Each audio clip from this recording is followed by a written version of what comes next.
Hello, it's me, mayohosko, coming to you at 60 frames per second in 4K resolution. No sugar, no filler, just real whole egg, and welcome to my channel.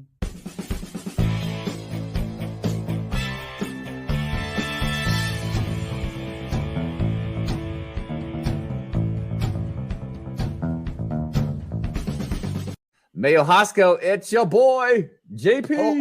Real whole egg. Everybody say real whole egg. Real whole egg. Real whole egg. Real whole egg. There we go. Capture that, Mayo. That's for you. That's for you. Everyone say real whole egg at the same time. 1, 2, 3. Real whole egg. Sweet. I'll cap that and then add it to the intro. That's kind of fucked up though. It's a little off-centered. Real whole egg. Eggs? Oh, our timing was off, but Do we go that's slowly okay. or fast? I think that was fine. Is that fine, or do you want us to do Yes, it because slow? I actually prefer it when people do it all out of sync because that makes it more authentic. Yeah. Everyone on the panel say it at the same time. Okay. Oh, okay. What are we saying again? Real whole egg. Whole egg. Okay. 1, 2, 3. Real Whole egg. egg. Close enough. Well, if you don't mind me saying, a little bit of no sugar, no filler, a whole lot of real whole egg coming up on these Fridays. Hello, Miss Zambi here, saying real whole egg, mayohosko channel. Go check it out. Real whole egg. There we go. I don't know what else you want. Wait, why am I... Are you talking about like what goes well with mayo? Also, how did you even come up with the name mayohosko? Like, do you just love mayo? I don't know. Rolling into the chat, we got to give a shout out. No sugar, no filler, just real whole egg. Splat out. That's what I'm talking about. Mayohosko. 2 whoop salute, Mayo. Welcome to the jankiness. For Mayohosko, I give you a real whole egg.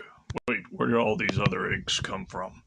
What in the name of the Emperor is going on? Everyone make sure to send in your videos of saying real whole egg and I'll add you to the intro. Thank you. Okay, I have no idea what's going on, but there was a little bit of a glitch on Twitch. Hello everybody, welcome to episode 30 of Real Whole Egg, once again with From Blocks to Mocks, and we're going to talk about the scales of Lego today. So, and also wanted to let everyone know that we now have show notes. So welcome everyone, and how's your week gone, RC? Oh, pretty good, man. I'm good. Had a good Valentine's Day, all the above. Yeah, I didn't do anything special for Valentine's Day because, you know. Well, you don't, yeah, I mean, you don't have to. You can still have a good Valentine's Day. Yeah, last year I built the Roses Lego set, and I didn't want to rebuild that again because Valentine's Day, when you're single for Valentine's Day, it's much more affordable. Yeah, I didn't even well, I technically did eat some chocolates on Valentine's Day because of, you know, flowers and chocolate and stuff. But yeah, there were some serious glitches going on. I have no idea what's going on. That's just really weird. I have no idea. It's just popping up on my screen. I really hope this works itself out. Yes, so hopefully it's not going to be too much of an issue. And we are simulcasting on Twitch again. And we're going to do that from now on. Simulcast on Twitch. So if you have a Twitch account, you can watch this on Twitch instead of YouTube if that's the decision that you want to make. So working ahead of schedule, what we're going to be talking about today is the scale of Lego. And since I got to 650 subscribers, now I can build the scaled up minifigure. And since you've got the minifigure and a bigger scale of the minifigure, I thought it would be appropriate to talk about the scale of Lego as we're starting this build. Hopefully I'll get this built before probably in 3 streams or less, hopefully. Because we both like vintage Lego, and vintage Lego is a lot smaller, and the sets were cheaper because of it. It was easier to build, it wasn't as challenging. There may not be as many details, but I think there's more of a charm in it.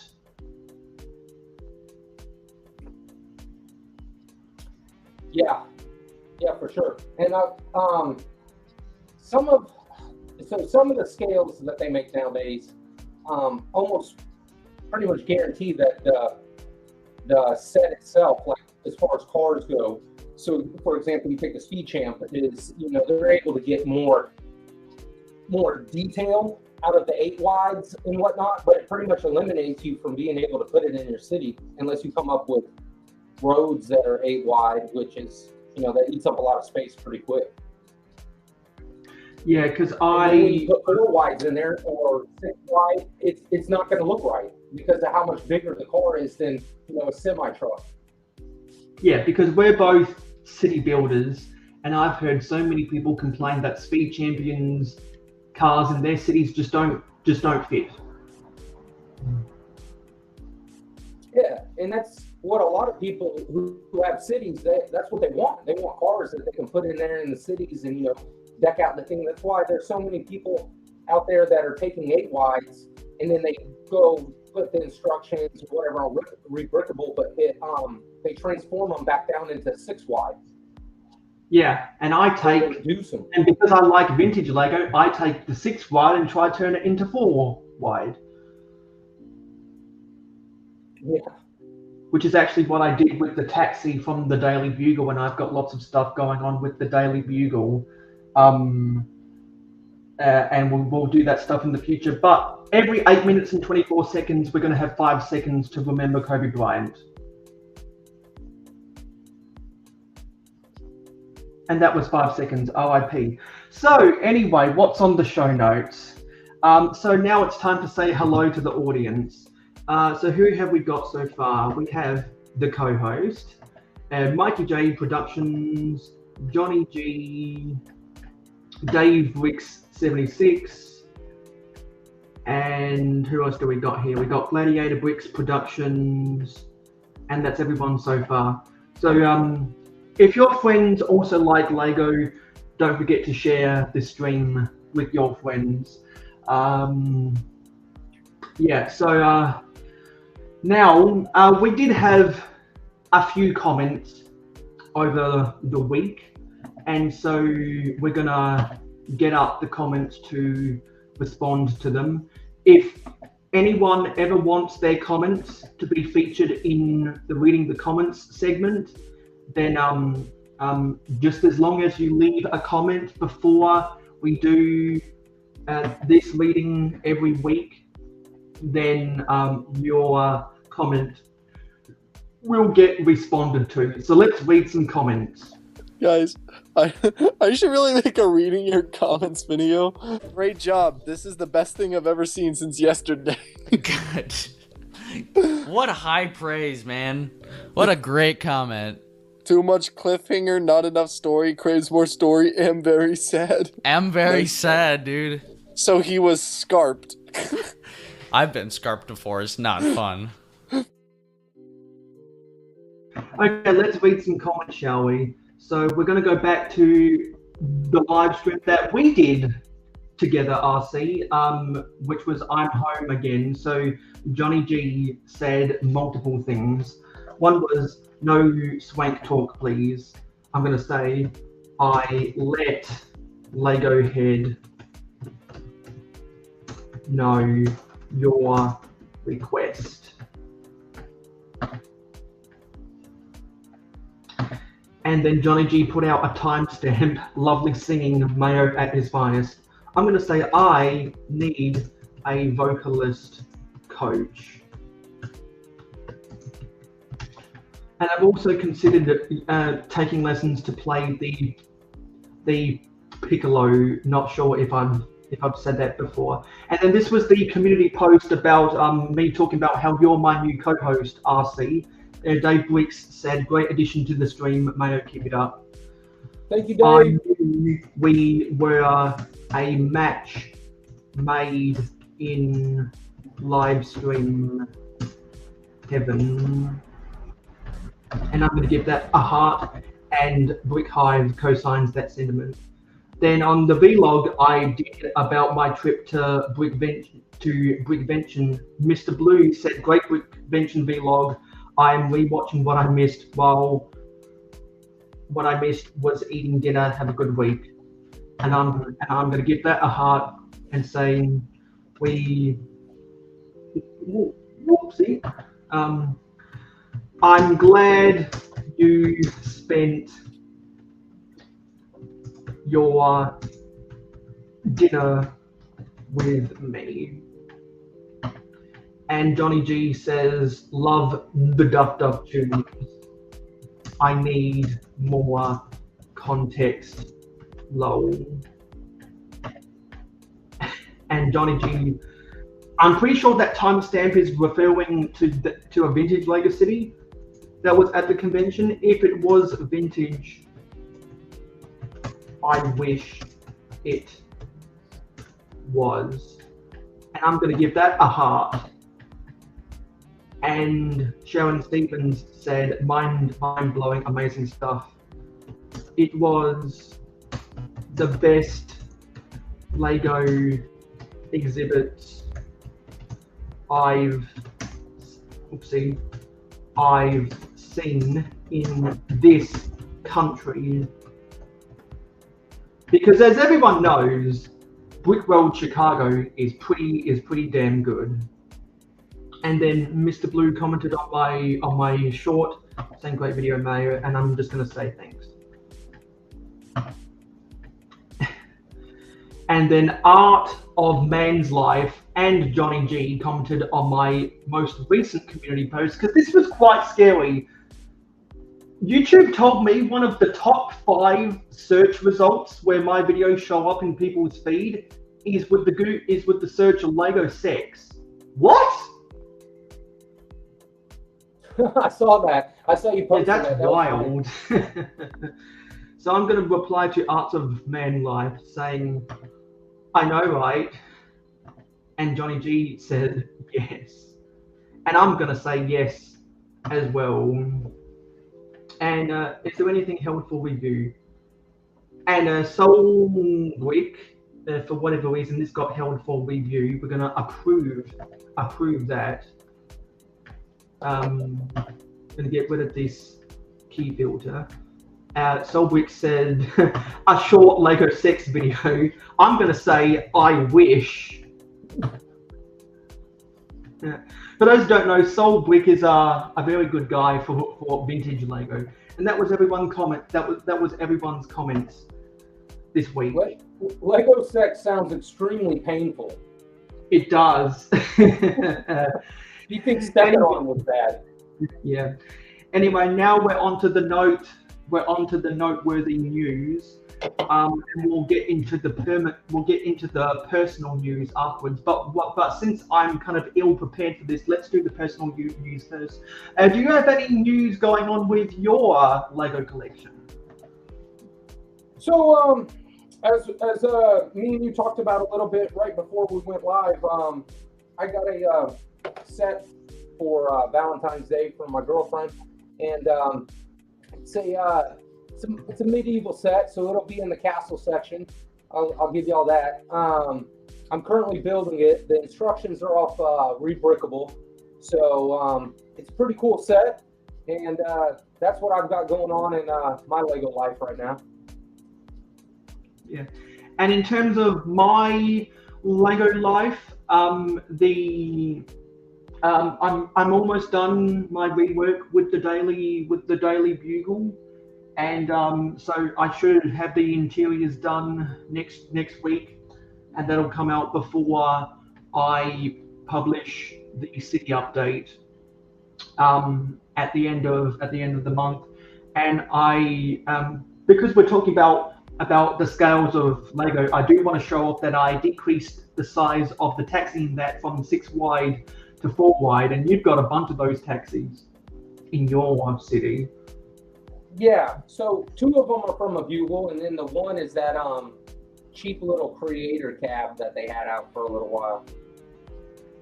Yeah, because I keep on seeing that for sale on Lego.com, and I just glance by it every single time, because if it's not a minifigure scale, so if it's smaller than a minifigure scale, or if it's not a UCS scale, to tie it back to scale, then I'm probably not going to buy it, which is why I don't buy the Speed Champions. You know, I wish that's one thing that the Lego would sell more of, kind of like they did in the vintage sets and stuff. You know, I guess they kind of do now, but more city vehicles like that.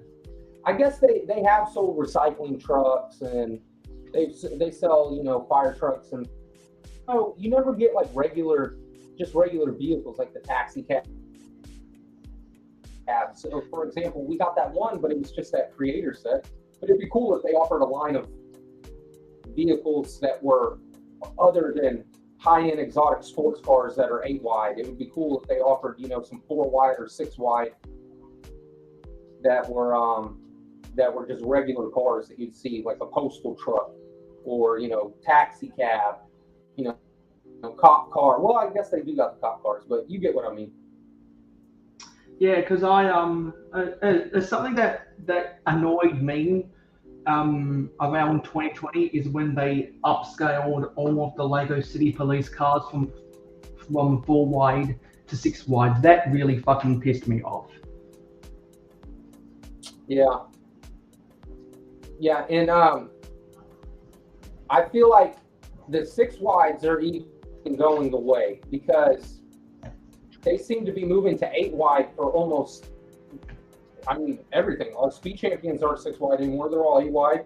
A lot of the sets that they're doing have some 8 wide builds in them. So yeah, it's I think it's just an effort to make people buy or pay more for something, if you ask me. So let's get on to the noteworthy news, and we're going to go to the Brick fan for all of this. This is what Hauling and Bowling uses for their news. It's the website by Alan Tran. But we're not the salty news of Hauling and Bowling. We're the noteworthy news. So we only cover the stuff that we think is noteworthy. And if anything is vintage Lego, which we both like, then it's noteworthy. And we have to start with the Lego Micro Rocket Launch Pad set 40712 promotion live on Lego Shop. I'm pretty sure it is already available to buy as a GWP in North America. I just need to check the Australian website. So I absolutely want this. Says the promotion for the Lego Micro Rocket Launch Pad gift with purchase is now live on the Lego Shop. From now until the 18th of February, Lego insiders can get this set with purchases of $200 or more. The general public can get the set next week, February 19th to the 25th. But as Alan Tran says, I don't think this set will even last that long. What are our thoughts about the picture? Go ahead. Yeah, my thoughts are, shut up and take my money. It's that old Futurama meme. Are you, what's out right now, though, that's going to get you to that 200 threshold? Well, I'm hoping in Australia, because of all the shipping delays that exists in our country, it'll be available when the medieval town square comes out. Yeah, in March, right? That comes out March 1st, right? March 1st to insiders, March 4th to non-insiders. But this set looks really. By the way, Mikey, I see what you're saying. That 57 Chevy would be awesome, Mikey. Go ahead, Mayo. Yeah, and so I know some people might not like it, but this set actually includes different scales of builds. Yeah. Because I'm pretty sure that's supposed to be the Galaxy Explorer. That's the Alpha 1 rocket base. That's the space, either the Space Command Center or the Beta Command Post, and that's one of the vehicles, I think, from 83. That command center that you're talking about, is that the one that came on that moon base plate? Yeah, there were a bunch of those command bases that came on the crater base plates. And in general, since every ideas set gets to 10,000 votes these days, we don't need to cover it unless it's something related to vintage Lego. Yes, and more pictures of that. This is also quite noteworthy. The Lego Disney Snow White and the Seven Dwarfs Cottage set 43242 officially announced. I really like that roof.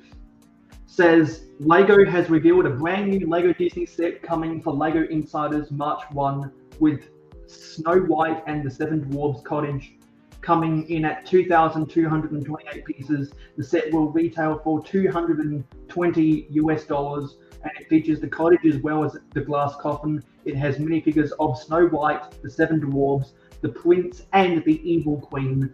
As mentioned before, Lego Insiders can get it on March 1st, while the general release is on June 1st. Wow, that's a big disparity. It says, which is a 3-month gap in between. Alan says, I may be mistaken, but I don't think I've ever seen this huge of a gap between release dates before like this. I guess this pushes fans to become Lego Insiders to get the set earlier. And he updates, the set will be for Lego Insiders from March 1st to 3rd, everyone else on March 4th. Perhaps June 1st for other retailers. So on like Mikey J said, this is happening for him. The missus wants this. What do you think, Mayo? Are you going to get that one? I'm not sure the immaculate details of the roof is enough for me to pull me in to buy this. I like the trees. I like that. I like the architecture of the house. I don't care about the Snow White and the Seven Dwarfs story. And so this will be if it goes on sale before it retires set, I might buy him. I have a feeling for Lego resellers, those figures right there, after this set retires, will shoot through the roof. Of course, because some at least Disney because you can bet your bottom dollar that at least 3 of these minifigures will stay exclusive. Yeah. And Disney fans they'll pay top dollar. They'll go spend $10,000 in a weekend at Disney. They'll pay this. Yeah, and they'll spend hundreds of dollars on Applebee's quality food at the Disney parks. Yeah. I want to give a shout out to Matt Walsh. Rock bottom quality at top-notch prices. I want to give a shout out to Matt Walsh of the Daily Wire for that description. Now this is pretty cool. Lego Ideas Medieval in by the Gatehouse Archive, 10,000 supporters. I do make an exception to some of the castle or the pirate stuff when it gets to 10,000 votes. The Medieval Inn by the Gatehouse by Night Bricks is the latest project to achieve 10,000 supporters on Lego Ideas. The build features a castle gatehouse flanked with 2 towers along with an inn, and all the inspirations, blah blah blah. I like that they're continuing the root That style right there. of the blacksmith. I feel like the Lego castle, the 90th anniversary castle, had to do better than people seem to talk about, because it seems like Lego's really like coming out with some more medieval sets, and then these Lego idea sets, they're just reaching 10,000 in no time. Yeah, which is why I make exceptions for the Lego ideas, because every set gets to 10,000 ideas now. Yeah. I like that they're Well, I like I'll that they're say this using too. the line. I like that they're using the Lion Knights from Kingdom. Yeah. And then that new Bricklink, what was it, Castle in the Forest, or it was something, it was whatever that new castle one on Bricklink. It sold out in 3 hours and they sold 30,000 copies. Yeah, we're gonna be talking about. I'm going to be reacting to some things I've gathered over the months about Bricklink Designer, while everyone's still talking about it, over at least until the end of the month. And that's all of the noteworthy news. I need to get a stinger for the noteworthy news, like we got for reading the comments. So now let's read the chat, because we have special times when we do read the chat now. So what's going on in the chat? Yeah, everyone's saying hello.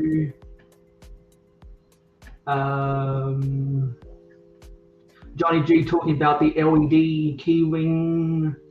Mikey J says, I only like the minifigure scale. Also says, those don't bother me. I use Speed Champions, lol. Johnny says, you'll love that big fig build, Mayo. The Hermione Granger big fig is on a hot lady. You know what? Whenever someone mentions the ladies, we've got to play this. The pretty lady is telling you to subscribe to mayohosko. Yeah, baby. What else is going on?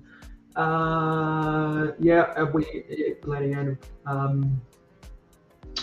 And Mikey J says the tubes on the bottom of the bricks are not meant to be used like that. For shame. Gladiator says a friend of mine bought me some bootleg minifigures and did not have the heart to tell him they were bootlegs and just took them.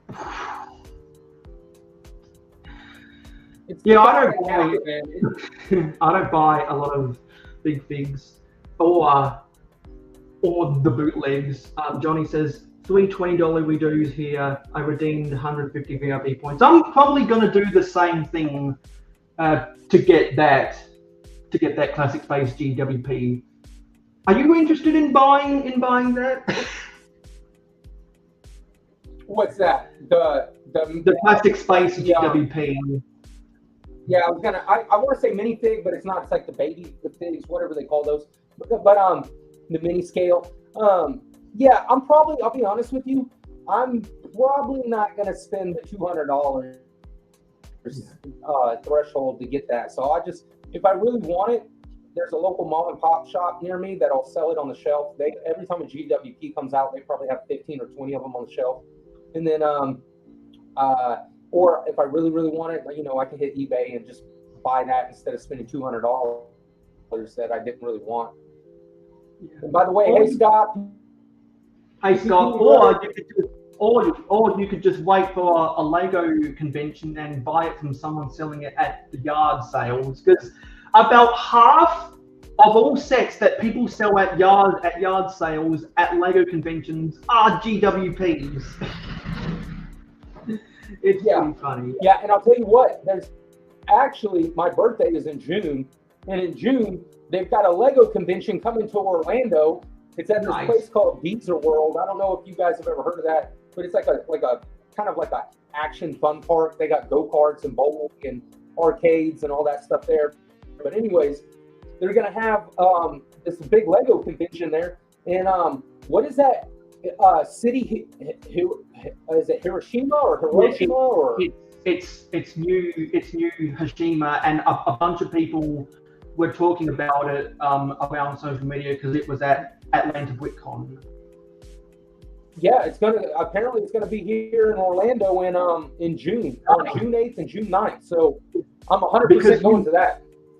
Yeah, because you didn't go to Chicago or Atlanta, so I'm glad that it's coming to Orlando. Yeah, no, the fact that it's coming to me is like a blessing. I'll also say this: I was getting ready to say no.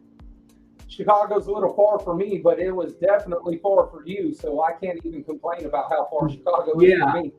Yeah, because I was talking to people who didn't go to World Chicago because they looked at the cost and the travel and the time or whatever, and then this was in group chats, and then the Y News crack said, you know that this guy spent almost a whole day on a plane to get there. Yeah. No, it is like where you guys make a stop for fuel and stuff, but then it's like a 24-hour flight, right? Exactly. Yeah. I bet. Yeah, and to answer Gladiator, almost everyone wishes that Galador hadn't been made. Mikey says, oh yeah, I think the 90th anniversary Castle did a great job. Castle is pretty strong right now. I can agree with that. And I also wish that Pirates was stronger. And there's Scott. Hello, Scott. As we always do, when if I can get this, when Scott rolls on up. PPP. The weed.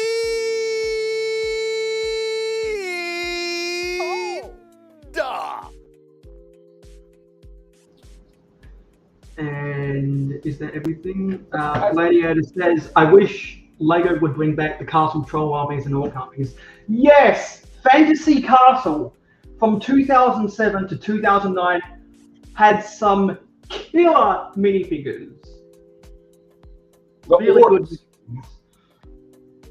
Those orcs are so good for army building. Yeah, and like I'll be honest with you, I don't know why that didn't make crossover into like regular castle way before, because they've got wizards, dragons, witches, knights, everything else. That's just the one thing missing: trolls and orcs. Yeah, because they came out the first time they did fantasy was the Dragon Masters with the dragon the dragon itself and the wizard Magisto and all of his knights that came along with that, and then they did the Flight Knights with Willa the Witch. So they introduced witchcraft and wizardry in the 90s. Then they introduced Dungeons and Dragons elements with the Fantasy Castle, and they haven't introduced something else ever since then. Like, wouldn't it be fun if they made an ogre for one of the castle things, like Shrek? They could have done an unlicensed version of Shrek, because as everyone knows, Johnny Thunder from Adventurers is just an unlicensed Indiana Jones before they got the Indiana Jones license in 2007. Yes, there's plenty of trolls out there, Scott. Okay, so now it's time, okay, we're not, since we're kind of on a roll here, and I did not prepare for a lot of this stuff. We're gonna skip over Russian roulette for this week, but every episode, at the half hour mark from now on, we will do Russian roulette. So we're gonna we were ill prepared this week, so I'll have to get all that loaded up onto my computer next week. Anyway, so before we get to talking more about the scales of any type of Lego, I just wanted to let everyone know that in between Russian roulette and rotten eggs every week, the discussions that we do talking about anything Lego will be in the same format as Pardon the Interruption, where we ask random spitfire questions about something relating to the topic of whatever we're talking about. And random spitfire means we each have to give answers in less than 60 seconds. And instead of the bell that they use on Pardon the Interruption, we'll use the train whistle. So we're going to do that going forward. And this is something this is something I will mention. A gladiator says, want me to join the stream. If anyone, so when I put out the information on my Instagram, go follow me on Instagram, it's in the description of what we're going to talk about in these episodes. I will always give you details about how anyone can apply to be a guest host, a guest co-host of Real Whole Egg, and we will not be taking requests to be a guest co-host unless people do their due diligence and send a DM to the official Real Whole Egg Instagram account. The official Real Whole Egg Instagram account is added every post 12 hours before we go live, because that'll just help better control those DMs, so it doesn't get clogged up in RC's personal DMs, and it doesn't get clogged up in my personal DMs. And hello, PBJ. Yeah. So we're gonna. Hey, PBJ. Yeah. So since I'm just telling you all this right now. So we do the 60-second answers. Then we do answers where we have to fill in the blank, and then we have a commercial break in between 60-second answers and the fill in the blank questions. Then we have another commercial break between the fill in the blank questions and the happy hour questions, kind of the feel good questions about whatever that topic is. Then we have another commercial break after we do that, and then we go read the chat. Then we have another, and then after that commercial, then we do 10-second answers. Then we prepare for the rant of whatever I do. And then after we do the rant, then we read the chat again, and then we just talk about the topic in discussion format. So I do want to kind of bring more production value to this show now, but since we're just kind of getting in the groove of getting this all set up, we're a little bit fast and loose with the rundown today. And hello, Zissou.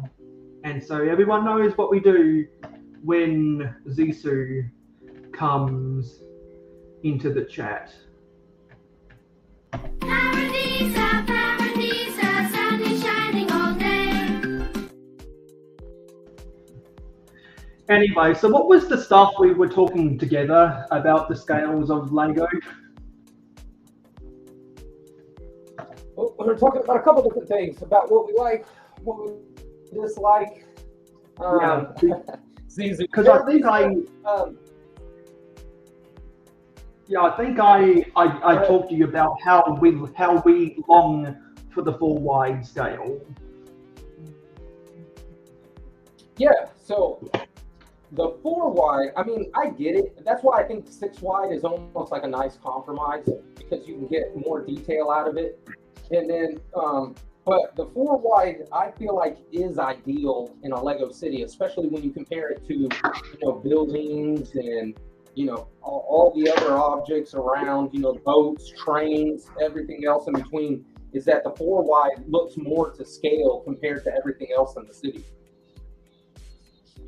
Yeah, because I think the main reason why I like 4 wide scale is because it can fit in your pocket. Yeah, it can fit in your pocket, and it doesn't take up a whole lot of space. And that's the kind of stuff that you grew up with. Zizu. Just one booth, Zizu? Not multiple? You need like an SUV, don't you? Like full size, maybe like a bus? You fit all your booths in there?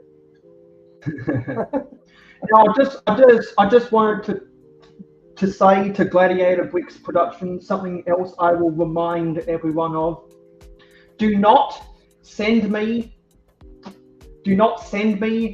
pictures of any Lego in your collection via DMs. Post those pictures to your own Instagram.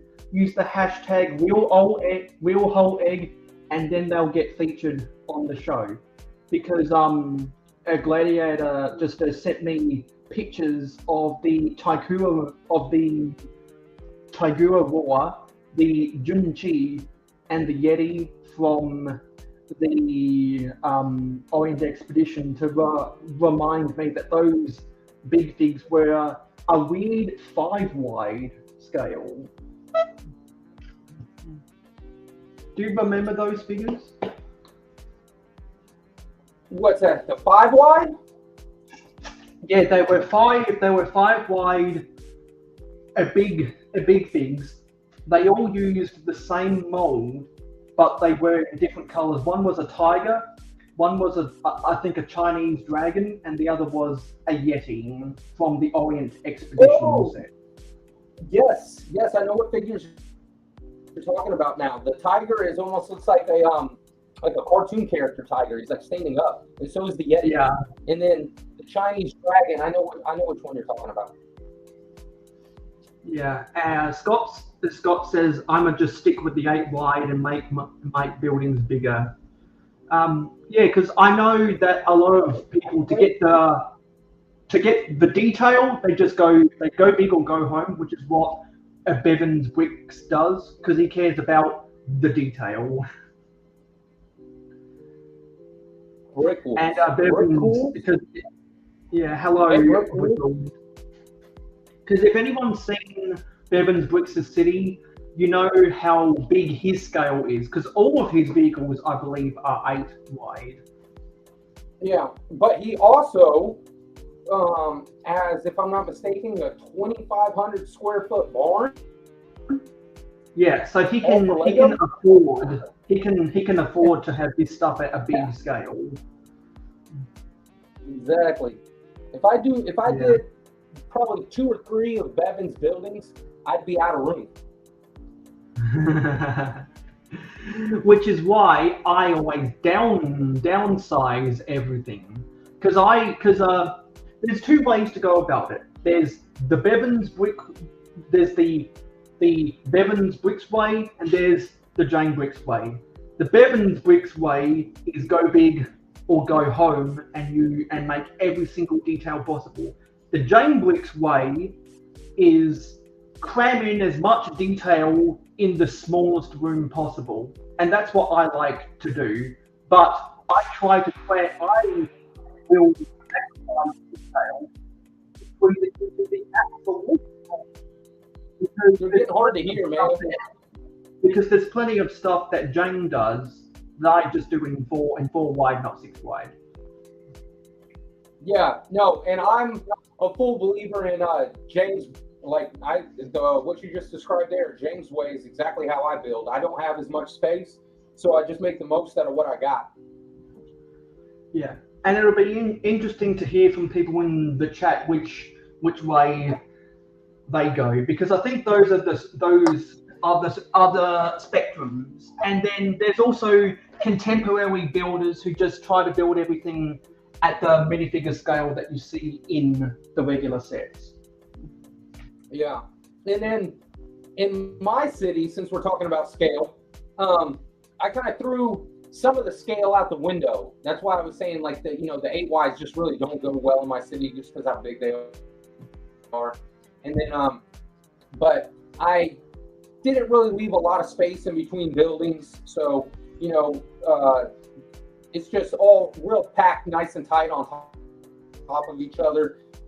Pretty much when I did the scale in there, you kind of just get the idea that an inch really equivalents to maybe a couple miles, but just had to really kind of make the scale like you said, like Jane does, just packed all on top of each other because I was working with what room I had.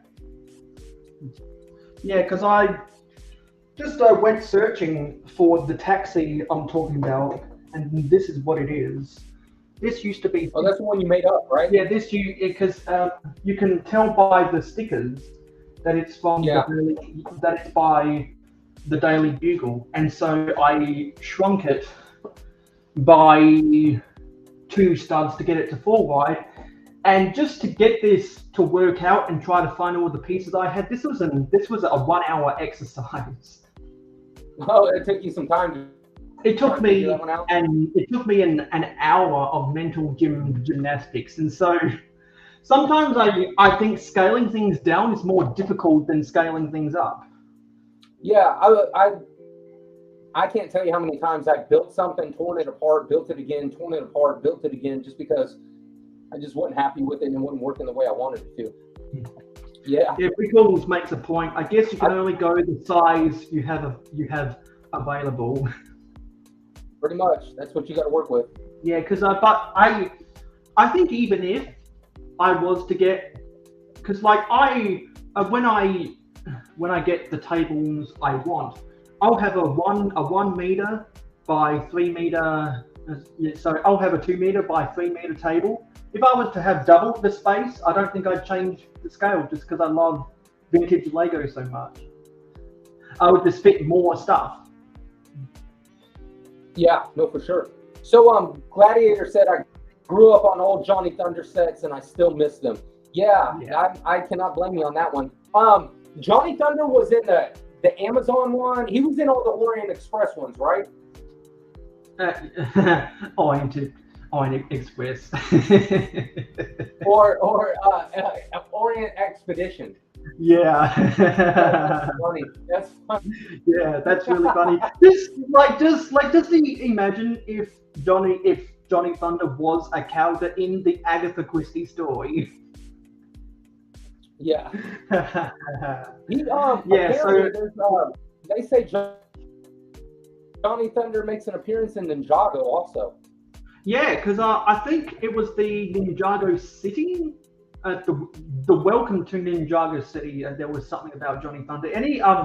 Someone go tell Titanium J to get in this chat right now, and he can answer all of our Ninjago questions. Yeah. That also, I have heard that Johnny Thunder is making a comeback. I don't know if it's March that it comes out, but they're releasing new jungle sets and Johnny Thunder's in it. Yeah, I heard that we're going to get more jungle sets in both the city and the Friends theme, and they were going to try and make an adventurers. They were going to try and make an adventurers in the Amazon from the Lego Adventurers crossover, and I think I read we're going to get the Amazon torso, the Amazon clothing of Johnny Thunder in those sets. Yeah, they already have like some images of him. He just looks like a modernized Johnny Thunder. Has a backpack and everything. Yeah, because and that's something else with the Adventurers is that was one of the first things to really popularize the 5 wide car designs, because they had that specialized piece where to fit Johnny Thunder and Pippin Reed, or Johnny Thunder and whatever her name was, whatever his name was, whether it was Professor Articus, Dr. Kilroy, or Dr. Charles Lightning, whichever one of the names for the Doctor you prefer, you could fit them side by side. The only way they could do that was with a specialized 5 wide. So, and we don't really get a lot of 5 wide vehicles. Yeah.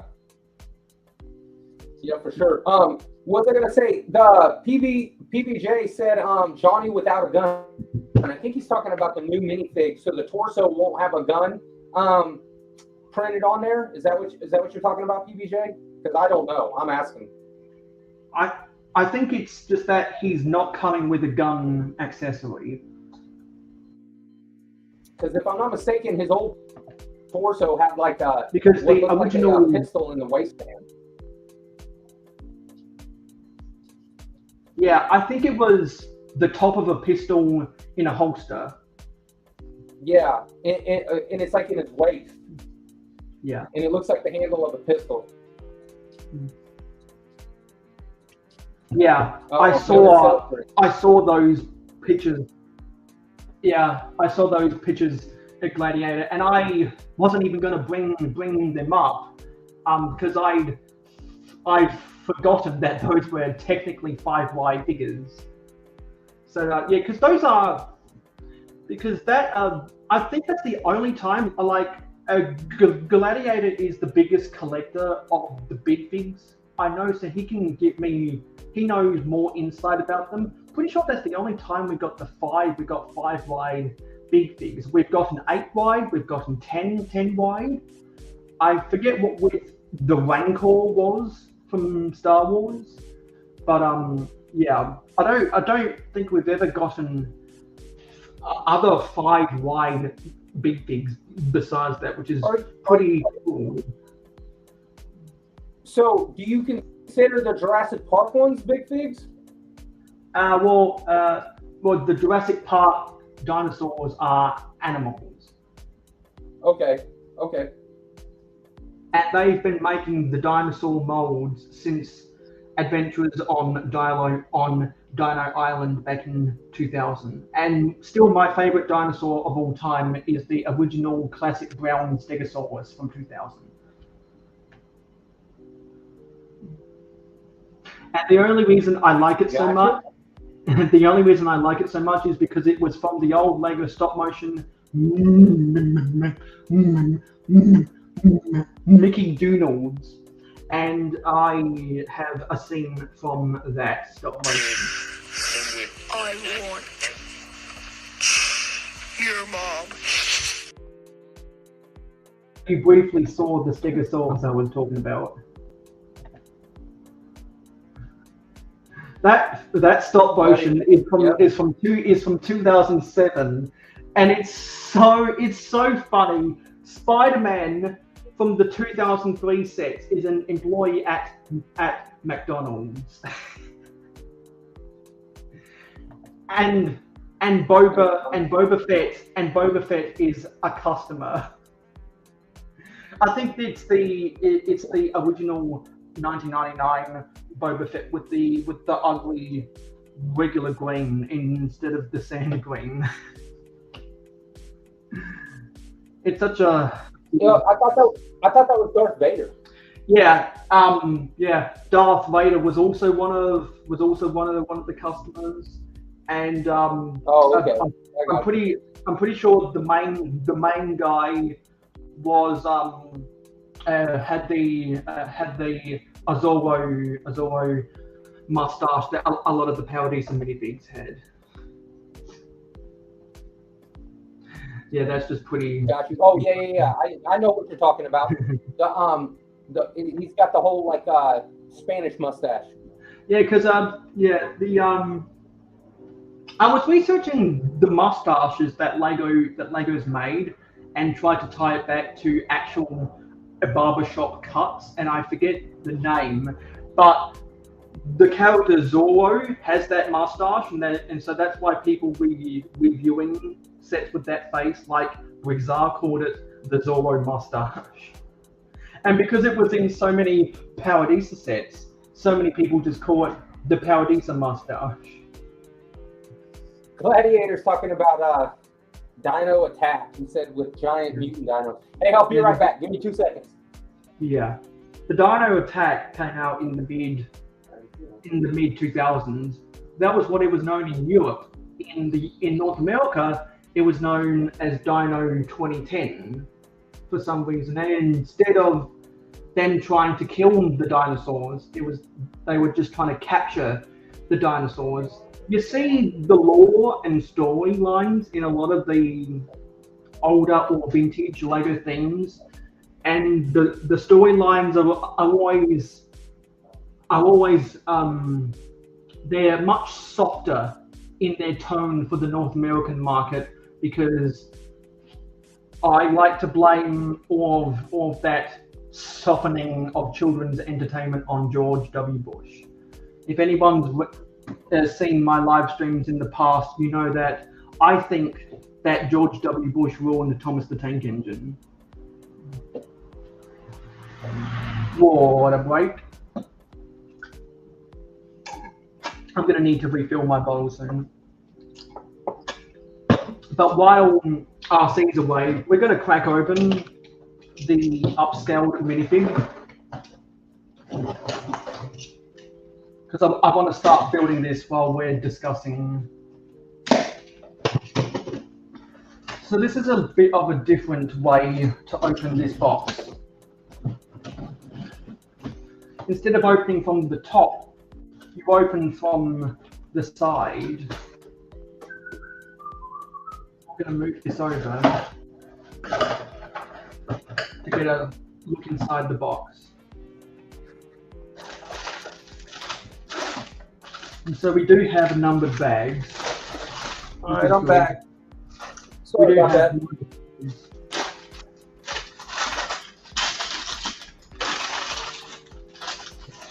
Get out. How many bags you got, Mayo? Let's see how many bags.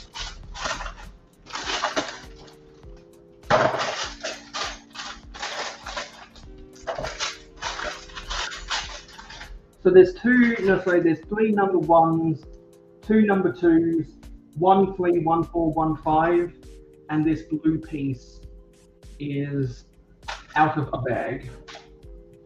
All right, so you got 8 bags. Yeah. Or was that 9? Yeah, so for some reason this box is more for storage, kind of like the older boxes that were meant for storage. Because remember when the older boxes had the had the plastic trays? Oh yeah, and then it had the flip up front panel, so that way you could open it up and look inside. Yeah, they don't do that anymore. Probably because of once again George W. Bush really pushed toy companies into theft-proof packaging. Yeah, that seemed to work real well. Yeah, because kids still find ways into theft-proof packaging.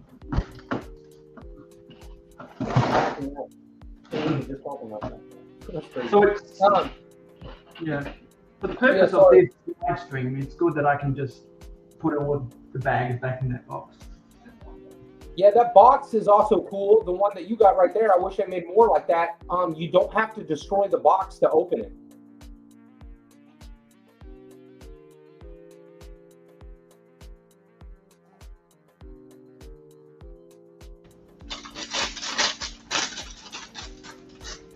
Yeah, where's the instructions? Did I see instructions in here? Oh, here they are. They're at the bottom here. So off camera, I'll scan the QR code.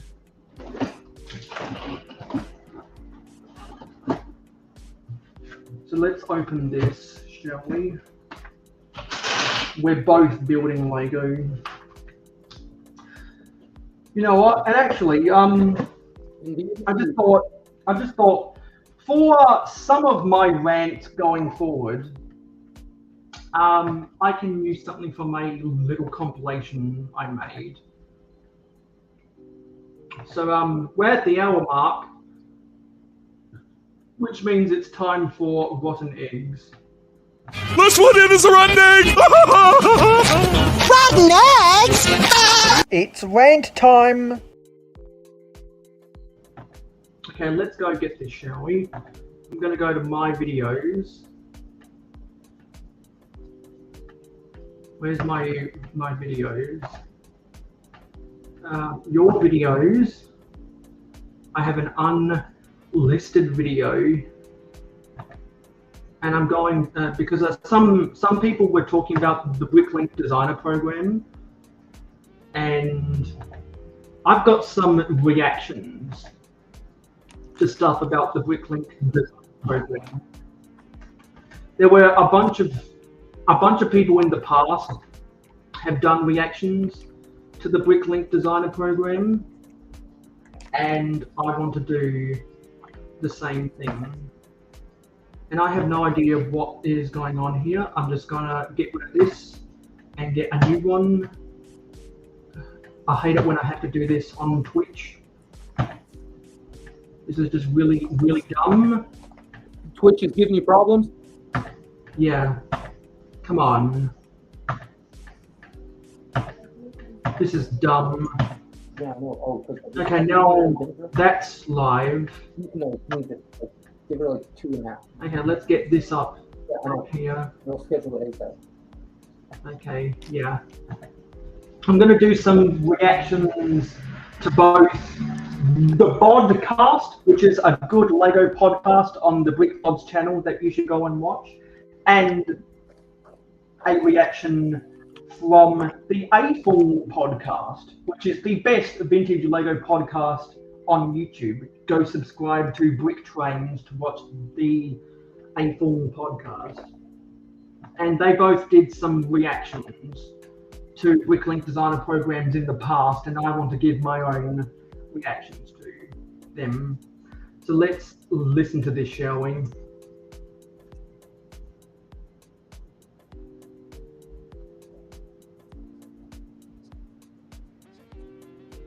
That's not it. Okay, here we go. I was going to say, I didn't hear anything. Yeah, this is where they start talking. You don't hear anything? Okay, that's not good. Let me see if the audio is coming out of here. Okay, the sound, yeah, it says the sound is on, automatic. I'm just trying to locate where they're talking about it.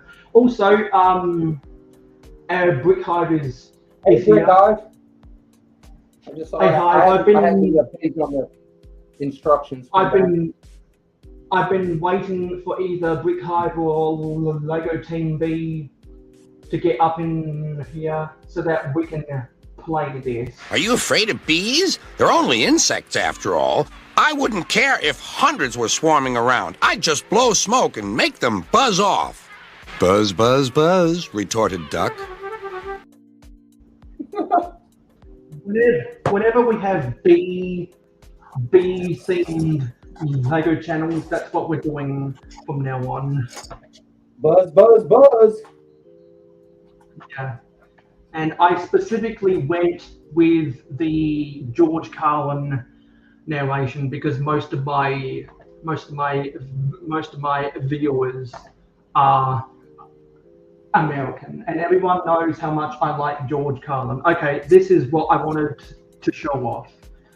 Some reactions to both the podcast and the A-Full podcast doing reactions to the Bricklink Designer program. Because as most people know, I don't like the Bricklink Designer program. People are happy with the concept. Just please comment, let us know. We'll have it chat. Do you want to stop talking about the Bricklink Designer program forevermore? Yeah. Yes, please stop talking about the Bricklink Designer program. It's just an interesting program. We just don't get it. Yeah. Like, there's too much to think about. I don't get it either. If you think that the Mushroom House is overhyped. Hey, no. I don't want to hear a word against my Mushroom House. Yes, the Mushroom House is actually a good set. And so we'll be back with another exciting episode next week. But until then, obviously, you can catch up on the previous episodes. They're all available everywhere now. Is that true? But you stop saying this. No. Do you want to do that piece of work? That is so funny. Now let's go to the A-Full podcast. We'll catch you again next week. It's going to be a 5-minute window in June of 2024 when you can get that. And if you're not there, you won't get it. And this is why I hate this program. And what's funny is that one of the Bricklink designer sets sold out in only 3 hours. Really? 3 hours? Are you kidding Yeah, me? the castle. Yeah, The castle. that's absolutely crazy. It's like I don't even look at them. It's like you're going to have a little tiny window to get. Why can't people just order it? And you make as many as the people that order it. Yes, Bricklink designer program sets should be made to order, not limited edition crowdfunded. Your turn, totally agree, Alex. man. Yeah. Your turn, Alex. They got to know. They got to know that people are going to just flip these. Yeah. They're 100% scalpers. They figured out the program. They know that people will pay the price. They know, and they'll do it. People are out there like, they'll pay 3 times the amount for it. It's insane, man. And these sets, they're good. They're good. Yeah, it was crazy. When I was at Brickvention, they did some of the they auctioned off some sets for charity, and some of them, I think one of them went for over $800 Australian. Like, what? Are you kidding me? Yeah, and this is the problem with that on Bricklink. So there's talking about people reselling them like it. Some people talk about it's not really that big of a deal. But when you 10, 15 of one set, and then they're buying 10, 15 of another set, and then they're buying 10, 15 of another set, and you've got more than one person on there doing it. That's why it sells out in 3 hours. And then in 3 hours, when it's sold out, all they have to do is go list it on the secondhand market for 3 times what they just paid for it, and they're going to get it. Yeah, and probably my most annoying thing about the whole program is that when you see sellers, the scalpers that Alex Nunes was talking about, scalpers will then, they don't even have the product in hand. As soon as they get their bots to order it from Bricklink, they will have another bot create an eBay listing when they're still waiting for it. They might have just placed their order from Bricklink 1 second ago, and they already have it listed on eBay for over $1,000. Yep, and what they do is they tell on the listing on eBay, they tell the person, they say, as soon as I receive it, it'll be shipped to you. Yeah, it's crazy because the scalpers on eBay are preying on people who did not get to buy the sets because they aren't made for order. They're limited edition, 30,000 limited edition. The people who didn't get it, it's because they were at work. Yeah, or they were sleeping. Yeah, exactly, because it was 2 a.m. their time, and they had to be up at 6 or 7 a.m. for work. Yeah. PBJ agrees that the execution is horrible, and yeah, I just really don't like the Bricklink designer program. I've said it before, but after I compiled that stuff from the April podcast and the podcast, that got me motivated to rant again. You're not far off. I don't think a lot of people are happy with it, and I think if the majority of the people keep complaining about it, they'll probably start to change it one way or another to make it more accessible for the masses. Maybe start doing like a limit on how many you can buy. So then that way, the way that it truly sells out is, either somebody has 30 accounts, or it actually gives people an opportunity to buy one for themselves at least. Yeah, because I'm sure the next time they do a Bricklink designer program thing, we'll talk about it and we'll rant about it again because it's fun to rant about bad programs. So that was Rotten Eggs. This one in is a rotten egg! Rotten eggs! It's rant time! Anyway, what are people saying in the comments? Gladiator says, I hate scalpers. Anyone who buys the whole stock deserves to be kicked out of the store. And PBJ says there's a limit of 2 per account. And then Gladiator says clone battle packs never last in my stores. Yeah, don't get me started with the clone army builders. And something wise is that, yeah, I know, and we'll do a rant about something that that they talked about on a couple of Brickheads a while ago. And M&R Productions was making fun of people who say that Lego Star Wars is meant for kids by saying the only reason the hype for 501st exists is because teenagers who were babies when the Clone Wars came out, or who are in college right now, are wanting to build that. Why has there been no clone army set in the 4+ theme?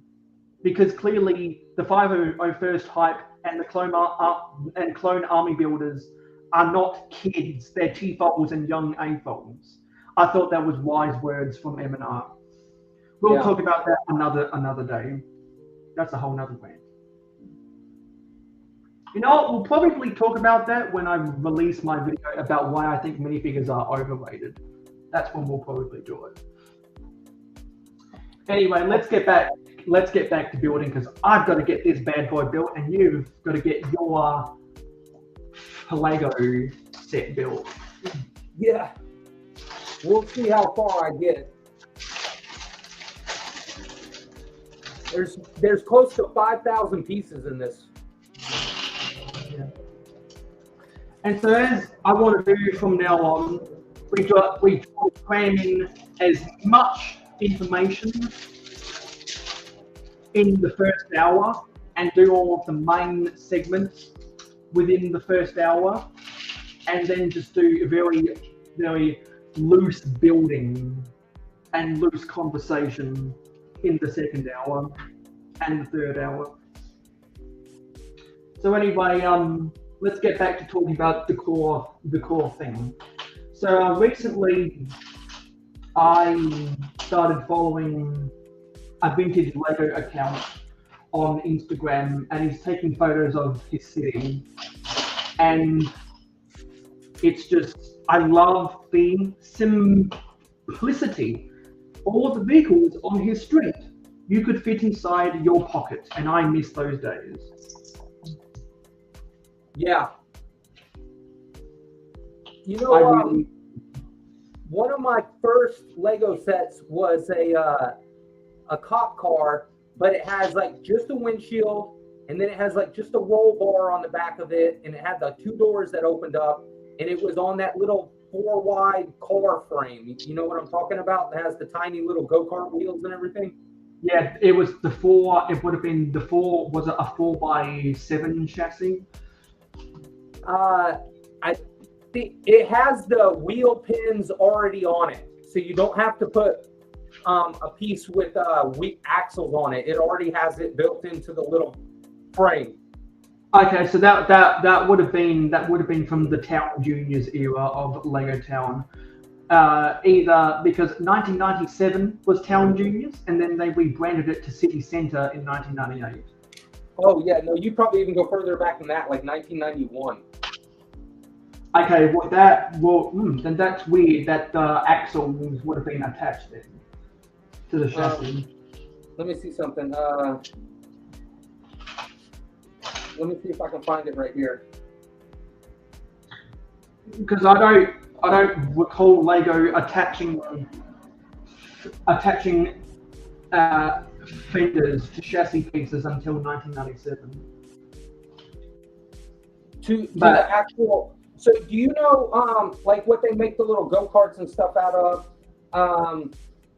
back in the day, and they already had the axles part of the whole thing, so that way you just pop the tires on there. You're talking about the axles. You're not talking about the fenders. No, the axles. Yeah. If you're talking about the axles, then that I believe that 4x7 chassis came out in 1981.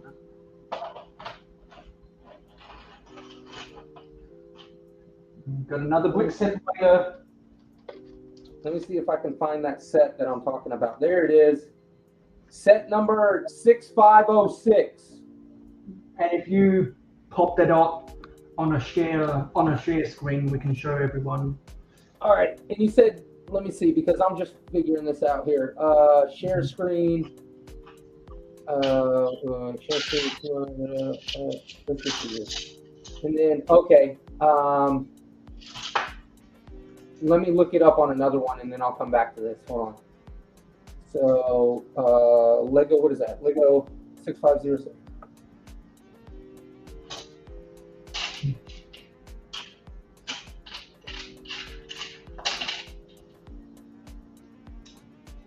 We'll come back to share screen. We're going to go here, share, and Let me get that share screen. right here. All right, so if I go over here, I'm going to click on, just for the kicks and giggles of it, so we can see the pictures. Yeah, because it shows up a pretty good picture there. Do you see which one I was talking about? Let's see something. Oh, it won't. It's not following that. Hold on a second. We're gonna. You might have to share your whole screen just instead of just, or you'll have to open up as a window and only share that window. Here we go. This one right here. Yeah, that one. I know that one. Yeah, and then yeah, that's even 89. That was one of my first Lego sets right there, but that's like what you were talking about, is how they're all 4 wide and they're, you know, like you can fit them in your pocket like a Hot Wheel. Yeah, and I can even go back further. When the Lego minifigure came out, all of their stuff was in a scale. Oops, shit. All right. All of their vehicles looked like they were in O scale. Oh yeah. From the early 70s to the late 70s, a lot of their vehicles were in O scale, and then from the late 50s to the late 60s, most of their stuff was in HO scale. Got you. Because a lot of the Lego Town theme, before Lego had actual themes, were meant to complement HO scale trains. And then when they got bigger and they got bigger in scale, more like O scale, because they wanted stuff to be more detailed, and they could stand alone from the HO scale stuff. Got you. Which one Like do you like better? if anyone remembers the town plan sets, those were all HO scale, and Lego made die-cast HO scale cars that have Lego on the bottom in both die-cast, and they made plastic versions as well. And people get a bulk lot on eBay or Goodwill. They throw away those plastic cars in HO scale, not realizing that they're Lego and they're more valuable than any other brick in their lot. That's cool. And they've gotten so valuable, even the plastic versions, because everyone used to throw them away. Yeah, because they didn't know what they were. They thought that it wasn't Lego. Yep. Hey, in the chat there, Gladiator Corrects is saying I miss the old car builds of Johnny Thunder theme. I agree. I like. Do you remember that theme actually came with like a little cockpit for their cars almost? It was like a little like its own like car frame and everything. Yeah, that was the 5 wide chassis I was talking about earlier. Yeah. That is definitely one of the cooler car builds that they did back then. And for whatever reason, I can't find a double cheese slope.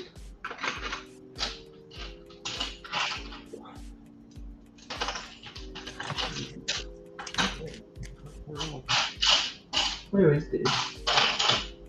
I'm gonna need to plug in my laptop soon.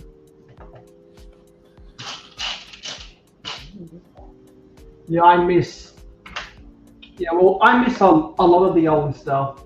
And today's, but the one thing that's never changed in scale are the trains. They still run on the wide track for almost 60 years. You the know, scale hasn't changed. I couldn't. I mean, I guess I could, but it would kind of make everything a pain in the rear end. But I couldn't see them changing the scale of train. The only way they could really change it is if it went bigger.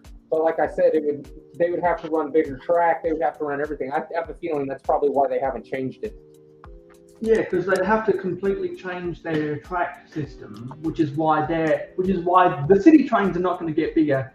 The collectors trains that they don't expect you to run on track, but people want them to run on track, are bigger scale, and they make exceptions like the Disney train.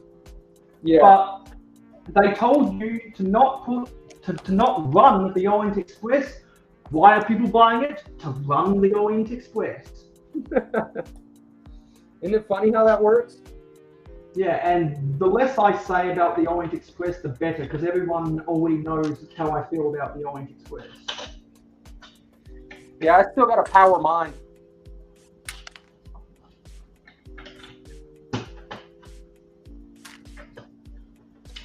I don't even want to start thinking about the Orient Express. That bad, huh, Mayo? Yeah, just prototypical inaccuracies here, there, and everywhere. Yeah. Oh, that's right. I remember you didn't like it wasn't like the original. It's not like what the model trains do. The model trains use a specific locomotive because that's what people care about. The only model train company that doesn't do it is Hornby, because they use the British locomotive that pulled it from London to Paris. Almost every other model train company uses the French version. And there was all sorts of bureaucracy that got in the way that we don't need to talk about. You can just go back and watch the train stream I did with Macro Greek, Scots, Vlogs, and Contra about that. Yeah. To hear all of that nonsense. Yeah.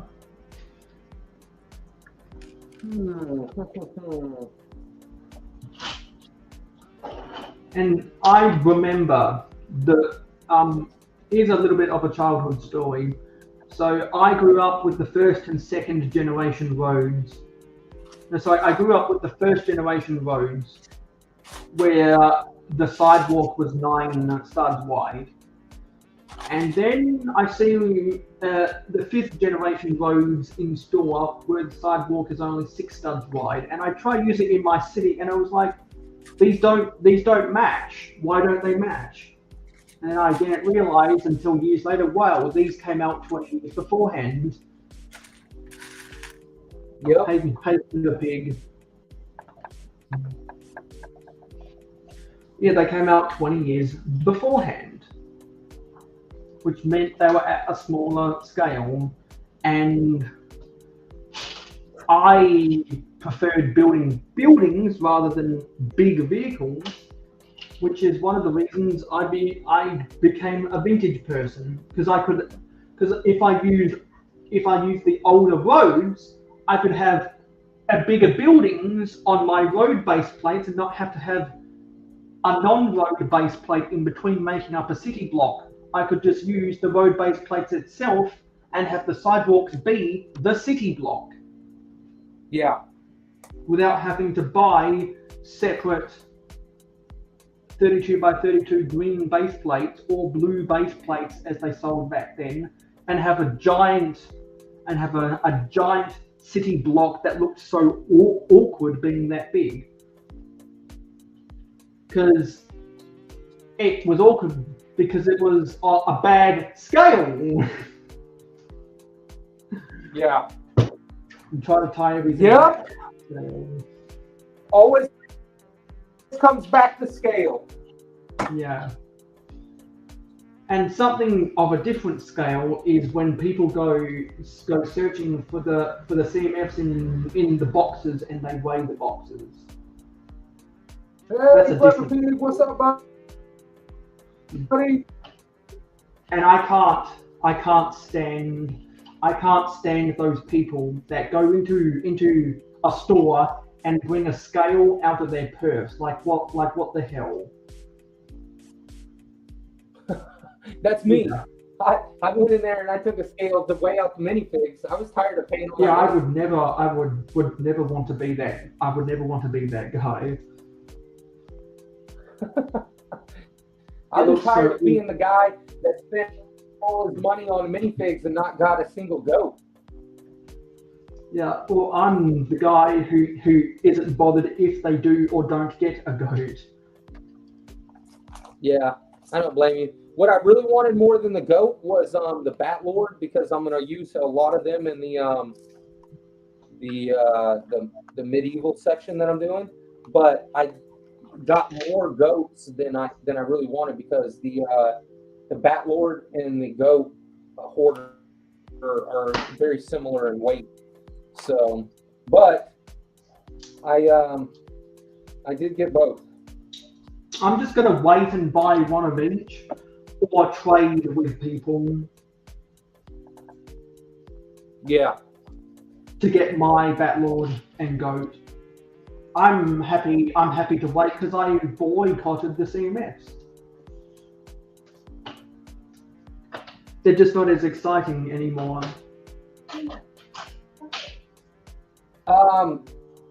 Clever Pig, it's a medieval rebreakable design.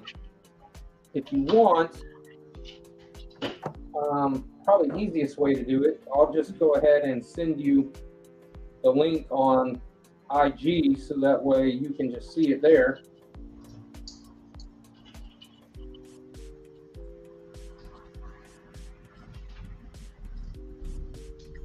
What was that?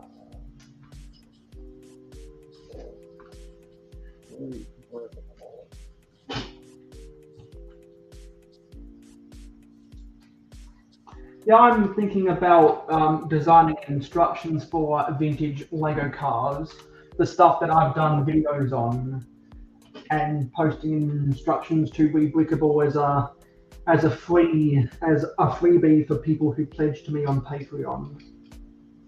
Nice.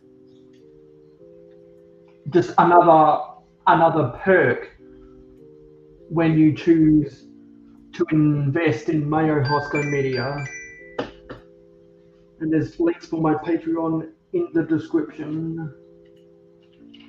And if you want to run 30-second infomercials on these real whole egg strings, you can do so by pledging to me on Patreon. If you have a Lego business that you do, then feel free to talk to me about infomercials. That's what Swank Industries is thinking about doing. Swank Industries. I haven't seen this. Oh shit! I haven't seen this piece in orange before.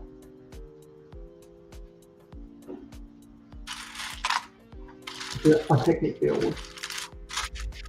It's a Technic pin axle adapter. And now I need to get my laptop on charge. Because it's at 10%. Yeah, you're about to die then. Oh wow, what a piece of crap birthday thing is there. Yeah, my charge only lasts about 1.5 hours when I'm streaming. Yeah, I usually leave mine plugged in. That's not good for my Hey, battery. give me 1 so second. I I'm gonna don't- have to go look for a plug right quick. That's not Did you good hear for me? my battery, so I choose not to do that. I can hear you. Okay. All right, give me 1 second. I'm gonna go see if I have this part right back. I'm gonna run the cable. Behind my laptop.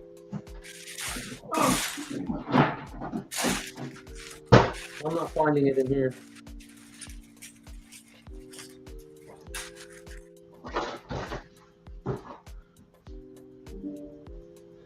Now we should be charging. You know what?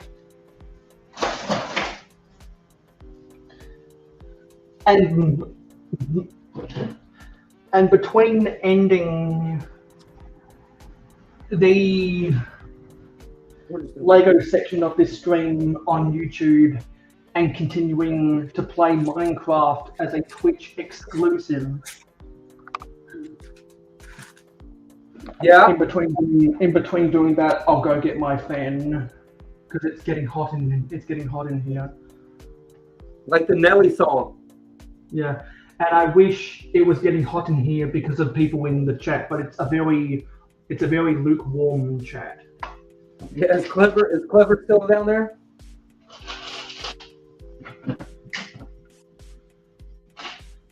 It's not as hot as the rap battle we're going to see between Eminar and Duck Freaks.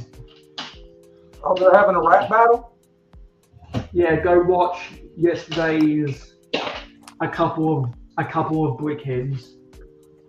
That's funny. You know what? I think I'm just gonna do this a different way. Because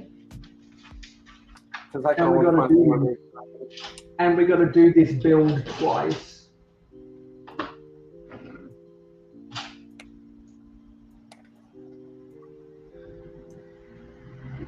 Yeah, that's another thing. You always want to look at how many times it tells you to build something, because I can't tell you how many times I've built it and I could have just doubled it up from the start, but I had to go back and rebuild it all.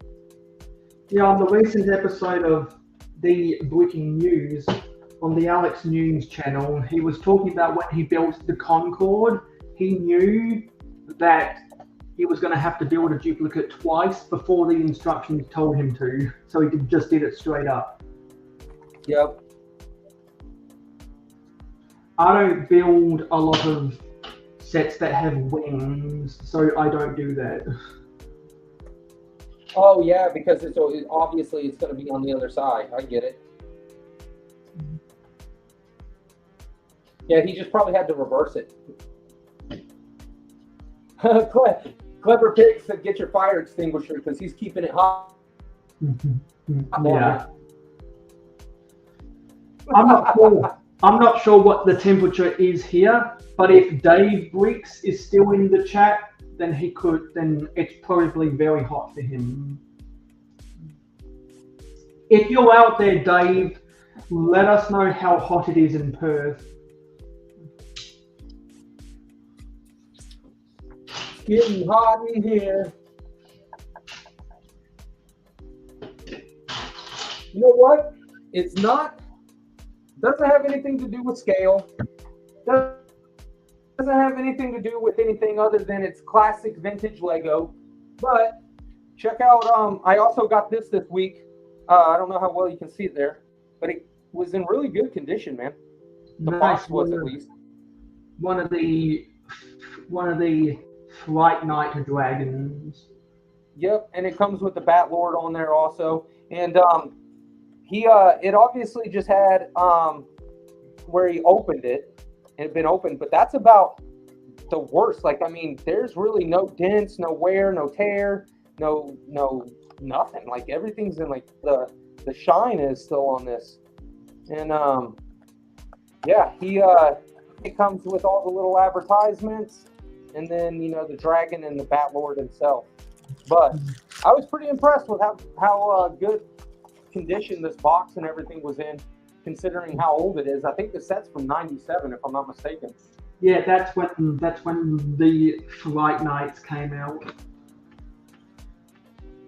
there was a guy at Brickvention who has a Bricklink store, and there's no demand for those pamphlets, so he just has a whole box of them. And I inquired about that, and he said he's got it all at home, and if I sent him an email about it, he'll consider selling me some of them. He said that since no one wants them, he's prepared to let go of them for about $2 a piece, which I'd rather do that than buy sealed sets just to get the pamphlets. That's the only reason why I bought those Shell promotional sets. That's the only reason I bought the Aero Hawk at Brick World Chicago, which actually a really, really nice thing. Just Too Good actually gave me the money. He gave me $10 to go and buy that set, probably because I let them know that I've been watching their stuff for 9 years now, because I was probably the only one at Brick World Chicago to remind Just Too Good that the box art for the 1999 McDonald's set looks sexy, because that's how Just Too Good described the box when we reviewed that set on the 4th of July back in 2015. Okay, Dave says it's 32 degrees day, but back to low 40s tomorrow. Oh my god! Because when we say low 40s, that means it's over. That means it's over 100, 105. It's over 105 for you. Yeah, so that 40 is Celsius, right? And then that could because the metric system is better. That's why we use it. That's funny. What? Yeah. What's a Fahrenheit? Because since I have so many American friends, I do the conversions of a lot of things. I think 100 degrees is 37.83. What the heck is even a kilometer? A kilometer. Well, it's easier to say. It's easier to say that 1 mile is 1.601 kilometers. Because 100, because 1,000, because it's easier to say that 1,000 meters is 1 kilometer than it is to say 1,760 yards is a mile. Yeah. Yeah, but since I have so many American friends, I can do the conversions like. If I can rub this off, I can do the conversions like. Let me do this better. No. Licky split? Yeah, well, yeah, I don't have enough grip on my fingers. Oh, okay.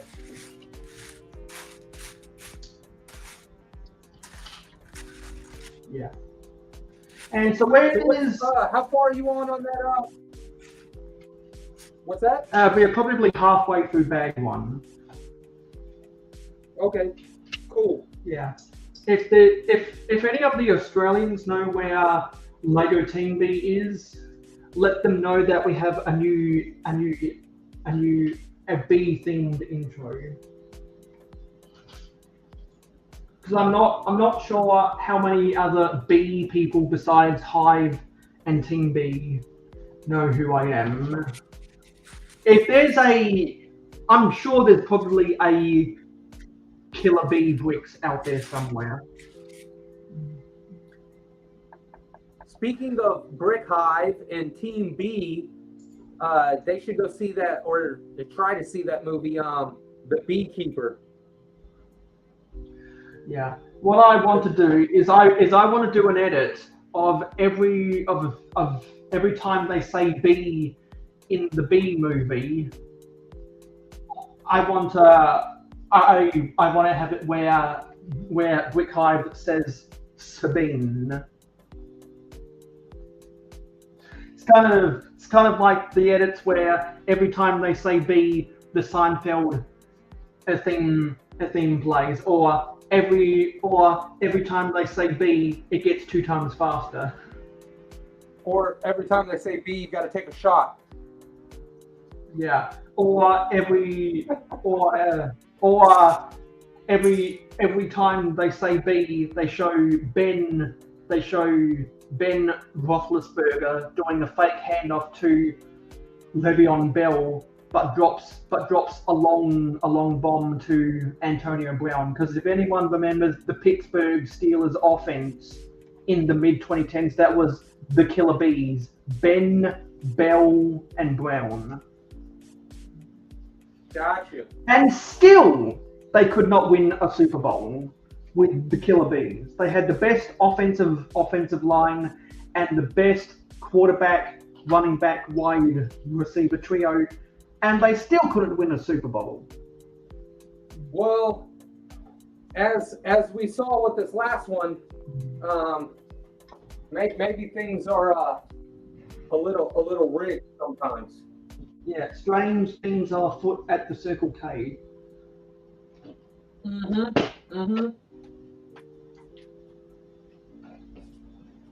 Was some very odd things happening this go round.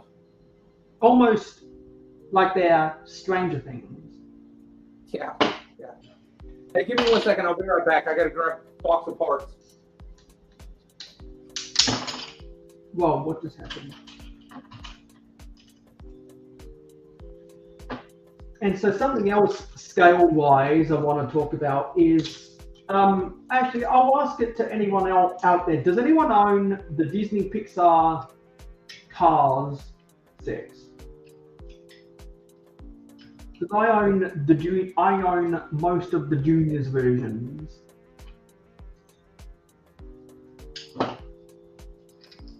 I don't have the ones based on Cars 1 and Cars 2. And I really wish I had. I really wish I had Flo's V8 Cafe from Cars 1.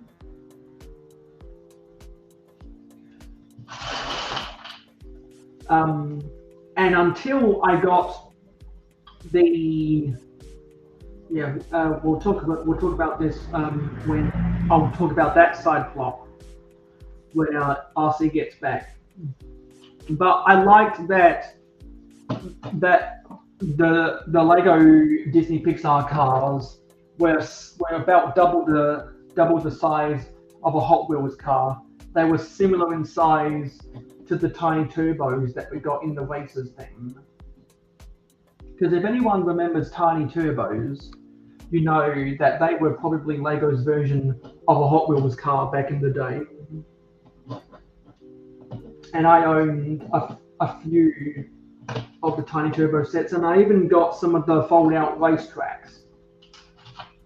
And that was the first time I got my hands on anything Lego Ferrari, was the Formula One Racers fold-out track set. I also had the rally car set that goes on the ice, and I also had the stock car set. I don't think I ever got. Actually, no, I did get the desert version. I'm pretty sure I eventually got all 4, but then I realized these things are quite clunky, and I think we donated them to a toy charity because I just wasn't that interested in them. And they're one of the things that kind of got away, and I wish I had not stopped playing with them. But I figured that, I would have eventually sold them. And if Contra was here, he could talk about how I sold him most of my 5th generation road base plates at Brick Convention. Because The skinnier the roads are on any road base plate, the better, in my opinion.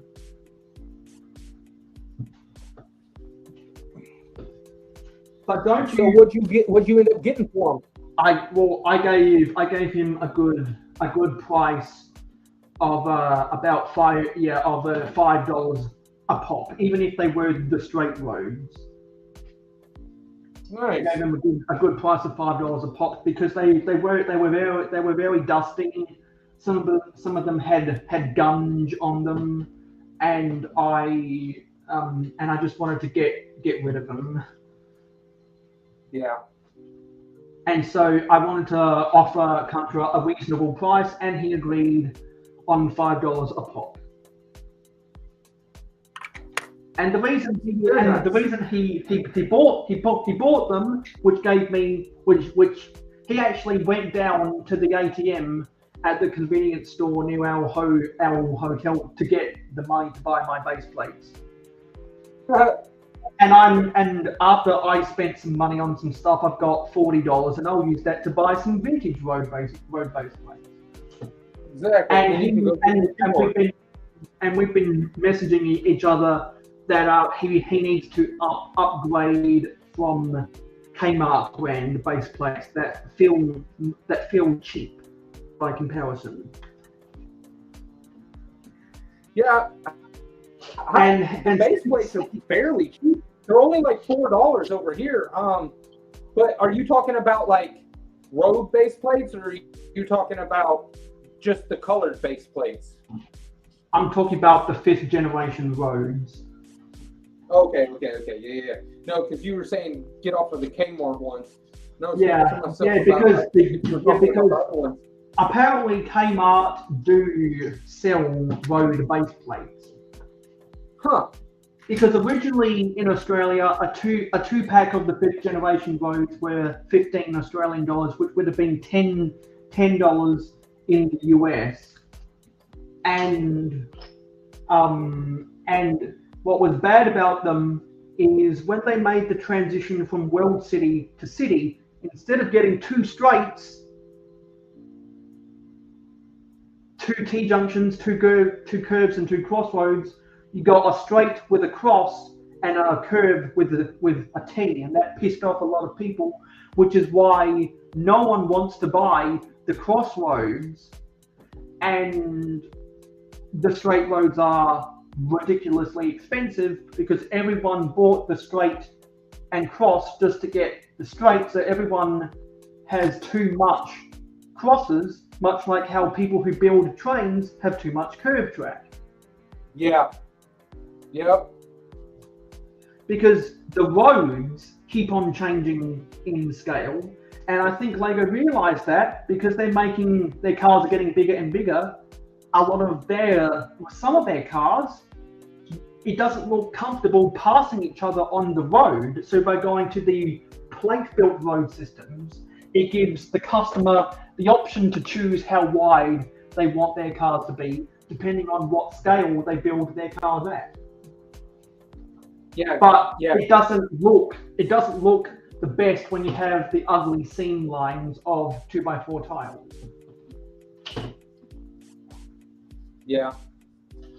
And that's why that's true.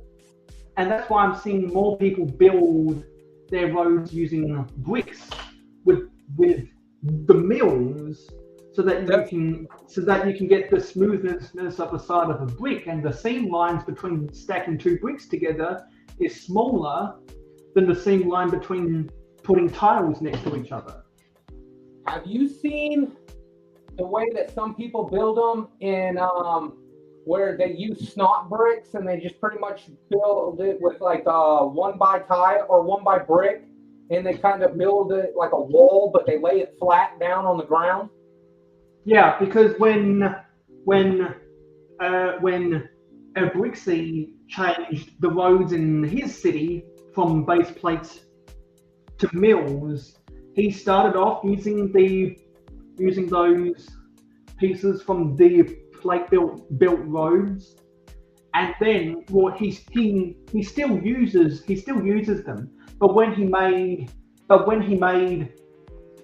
when he made the parking stalls in his city, originally they were using the pieces from the plate built roads, but then he decided to do the bricks on the side technique.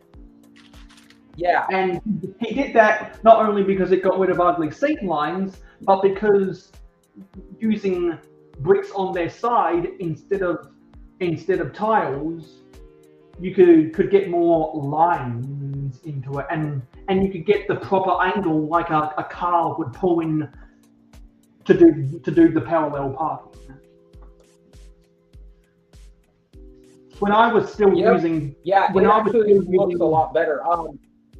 when I was still using the crossroads in my city with the 5th generation roads, because I didn't have enough straights, I would just use where the zebra crossing was for the crossroad as just parallel parking. Yeah. Have you ever seen a guy? I haven't ever seen him on Instagram. I've asked him in the chat on Instagram and he never replied. I look in his info on YouTube and I never see an Instagram link. But his name on YouTube is Brick Crafts. Have you ever seen him? Yes, because both Jane and Brixie, we refer to them a lot. And there's so many city builders. There's so many city builders like Brickcraft and Mr. Bookie Boo that I just need to spend a whole vacation binge watching their stuff. They have years and years of, and probably days left of videos that I need to watch. Yeah, and he does that snot brick road build in his city, and it's actually extremely impressive because he's able to make like rolling hills and stuff like how it would be with real roads on, like, so when you go up a hill, the hill isn't just, a sharp angle. It's kind of got like a slow curvature to it, and then it kind of curves back up, because and it doesn't have a sharp, and you're able to do that. Yeah, because Brickcraft likes to add natural elevation. Oh, dude, he knocks it out of the park with his builds. The only thing he doesn't do is lighting, but I can't even knock him for it. His builds are just, it's just so impressive. Yeah, and when I'm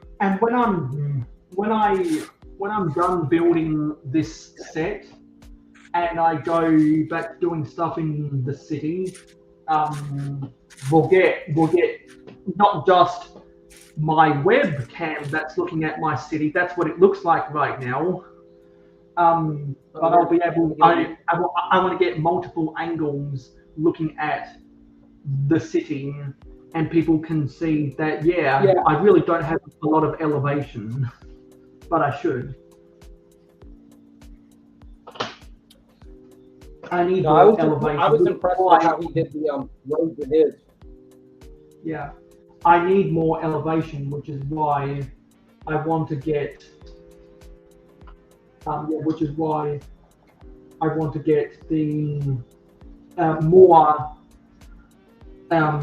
big ugly block pieces, and I'm waiting for the right time to drop $200 on a blue bricks order. I just need the money first.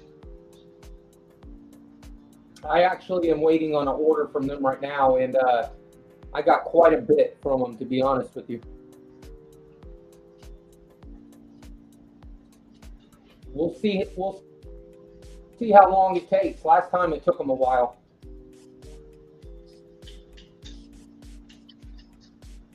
Okay, I figured out I built something wrong. Yeah, well, when they're coming from Eastern Europe instead of Western Europe, then they're gonna take longer. Yeah, it's coming out of Germany. Yeah, and Germany is in Eastern Europe, which means Not only Yeah, does no, for sure. Yeah, which means not only does it have to travel across the Atlantic, but it also has to travel either on the Baltic and the North Sea or the Mediterranean Sea just to get into the Atlantic, which adds more time. Yep.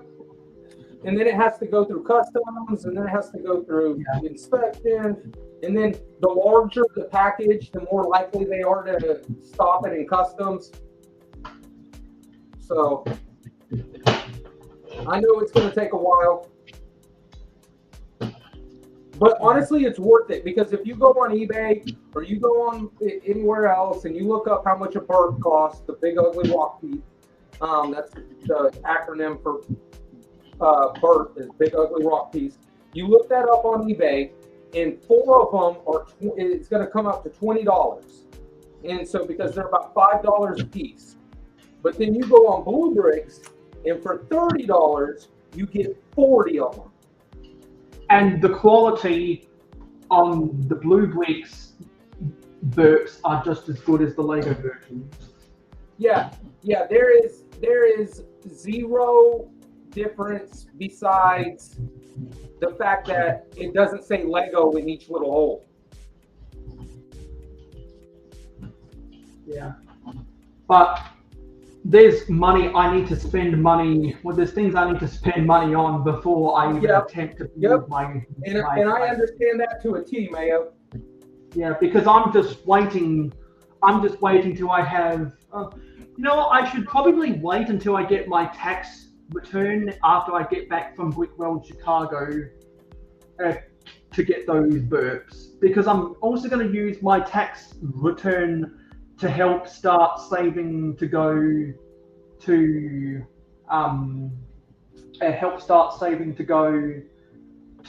Bricktastic 2025.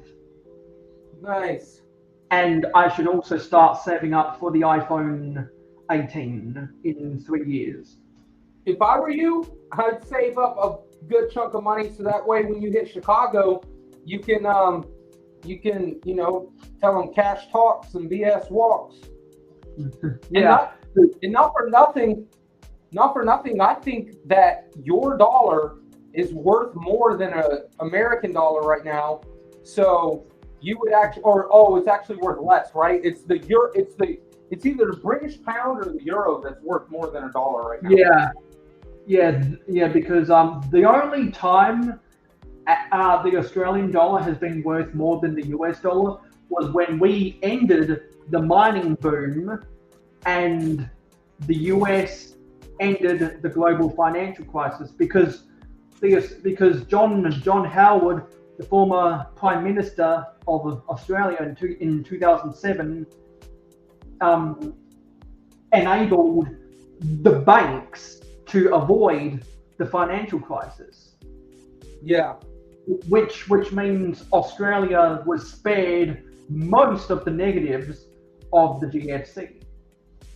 And at the same time, they were pulling iron ore out of our ground like left, right, and center. Yeah. So, no matter how you feel about anything in the world, if you don't produce something, you're not gonna, I'm sorry, you're not contributing. So something's got to happen. So everybody in the world has to contribute one way or another. You have to produce something to barter, to trade, to deal, to everything. Yeah, because the US used to export a lot of steel. Yep. The steel belt became the Rust Belt. So now the capital of the US isn't Pittsburgh. The capital of the US is Los Angeles, because that's where Hollywood exports America's #1 export, culture. Because culture has more money than wheat or corn. You mean propaganda? Yeah, well, movies and TV and TV shows. Yeah, exactly. The left hand right, the left hand washes the right. Yeah, but you're not wrong. You're not wrong. And that's why, well, because once the gay steel mills started getting less profitable, come the early 2000s, because everyone remembers all of the jokes about the gay steel mills in Pennsylvania, because that's when I think Broadway did some shows about the steel industry, and they made a musical about that, and then The Simpsons made a joke about it. Well, I believe in the same season, The Simpsons, after they made that joke about the steel mill industry of America, they also made a joke about how America's #1 export is not steel, it's now culture, which is why they made the joke with Ned Flanders saying, yeah, we occupy that useless massive land between Los Angeles and New York, which is where America exports most of their culture from. Yeah, we occupy that useless massive land between Los Angeles and New York called America. Yeah, exactly. That's the context behind those two jokes. Because it was in the late 90s where people, even though the US hadn't legalized or hadn't legalized a lot of same-sex stuff, it was in the late 90s where more people started becoming what they started approving of that stuff. And I believe that's where more of those jokes then came from. And The Simpsons is always one of the first ones to commentate on any jokes about politics. Yeah, for sure. Hey, give me 1 second. I gotta get a hinge piece right fast. Because if anyone has a Disney Plus account, there's a Simpsons episode where Homer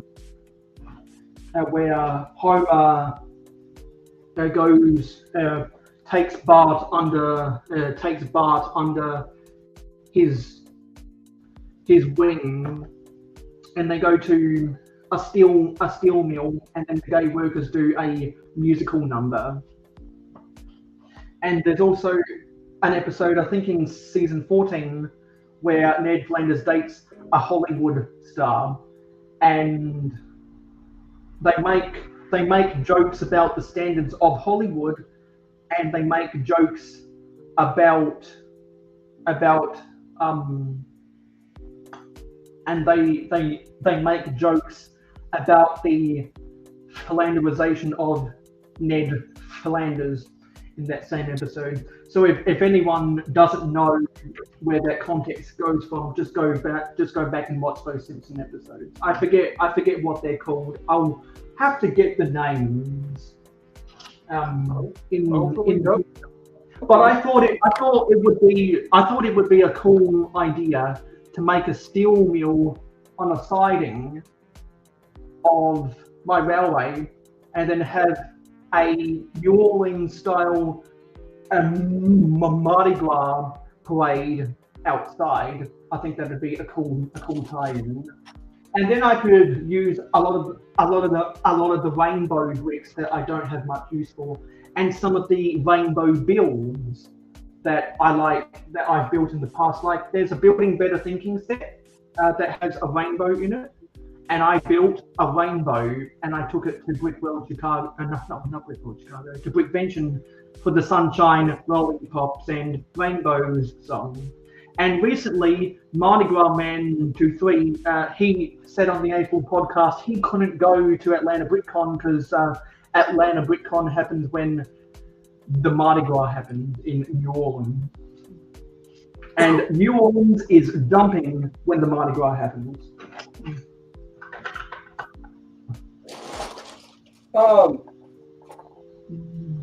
Speaking of the rainbow parts for rainbow builds, I think before too long, I will once I get like further along with the mountain and further along in the city, I will eventually put Cloud Cuckoo Land in the city somewhere. Oh, nice. See, and like some of the builds in Cloud Cuckoo Land, you know, the spinning 4x4 dish that has like the hypnosis swirl on it. Yeah, I could imagine that on a Mardi Gras parade float. I really could. Yep. And that's the almost reason like why the Time Cruiser's spinning one, right? Most of the Lego Movie sets were 2-in-1. Oh yeah. No, for when the people took the city back.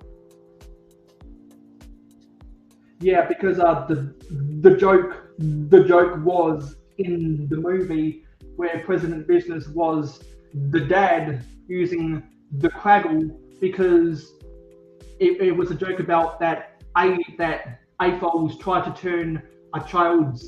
to eliminate the child's plaything out of Lego, which is explicitly a child's plaything.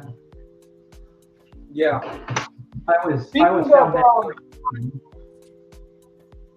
Speaking of the Lego Movie, I did watch that Clutch Powers, like I was talking to you about. I've only ever seen segments. I've only ever seen segments of Clutch Powers, but from what it looks like, it's a decent movie, as good as you can get for direct-to-video content. Now, what's not good for direct-to-video content is the Jack Stone movie from 2004. Yeah. That's not good. Well, I'll tell you this much. It had a lot of references in it. It had in fact, it had a scientist, and his name was AFOL. Ha. The scientist in the movie, his name is AFOL. That's funny. Yeah. We're almost done with this torso.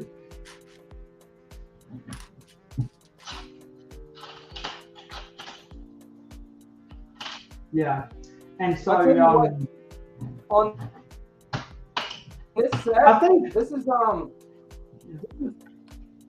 the Chinese knockoff, because my girlfriend bought it on Macari for me, and so it came with all the parts and stuff and whatnot. But it is just every bit of a problem that you could have with a Chinese set. This set, if this was the first off-brand set that I got, I would have never gotten another off-brand set again. And I feel like I'm a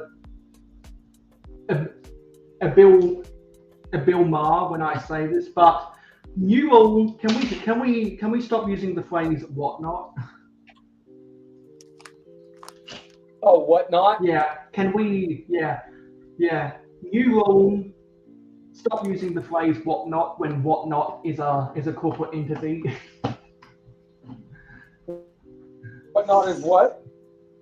Whatnot is a corporate entity. Oh, okay.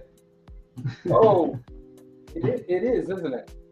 Yeah, because eventually I'm going to do, I've done small rants about Whatnot in the past, and I think I want to do a parody of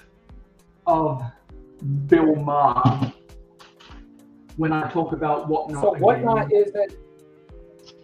it's an app, right? Yeah, it's a phrase and an app. And I don't like it when companies take everyday language and spin it to be corporate speak. Because now Whatnot is not just a phrase, it's also corporate speak. Yeah. And I don't like it when they do that. They do it on purpose. Yeah. Contra is just very busy on the weekends right now, Dave. He's been buying a lot of Lego.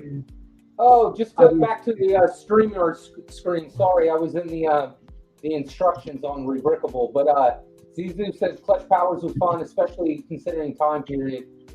Yeah, I think so as well. So much earlier. I mean, 2010 was still fairly recent, but yeah. And then Dave Brick said, "How's Contra Flanders?" Yeah, that's funny. Yeah, and I actually traded for the Ned Flanders CMF. When I did an Oakley Dokley trade with Contra. He wanted my Fabuland stuff, and I wanted some of his Muppets. Not bad, not shabby. Yeah. And now, what I really want to do, I really want to make as purest versions of I think it's Julian and Julio, who are the gay guys from The Simpsons. Oh, okay. And then because I could make their apartment to be one of the residential buildings in downtown Mayo City, and I could use the Julio. I could make a figure of Julio to be the barber in my hairdressers that I've got to build. And I want to have it so that the logo of the hairdressers is shaped like the classic male hairpiece. I want to make a plate built sign for something like that. And I think it'd be cool to make. I think it'd be cool to have a scene where Marge, because I have the Marge Simpson CMF, is walking into Julio's hairdressers. I think that would be a fun scene to tie back to the Simpsons episode where Marge goes in to Julio's hairdressers, and because she wants to dye her, because she sees the grey hair, but instead of Julio putting the blue acid into her hair, which may be toxic, she just decides to become a silver fox. Oh yeah. Yeah, that episode always sticks out to me. And I like the scene before they go to the first commercial break, where they end up covering each other's eyes when Marge walks in, and also they make a feminism joke before the end credits where Lisa says, "Mum, going back to blue is so empowering." Then Marge says to Lisa, "But you said going from blue to grey is empowering." And then Lisa says, "Well, everything a feminist does is empowering." I like those quick jokes that Matt Groening does. Yeah. I also like I equally like all the slapstick comedies that Seth MacFarlane does in Family Guy. And I just noticed less than 24 hours ago that Disney Plus finally launched season 21 of Family Guy. They finally did it. And also I was reading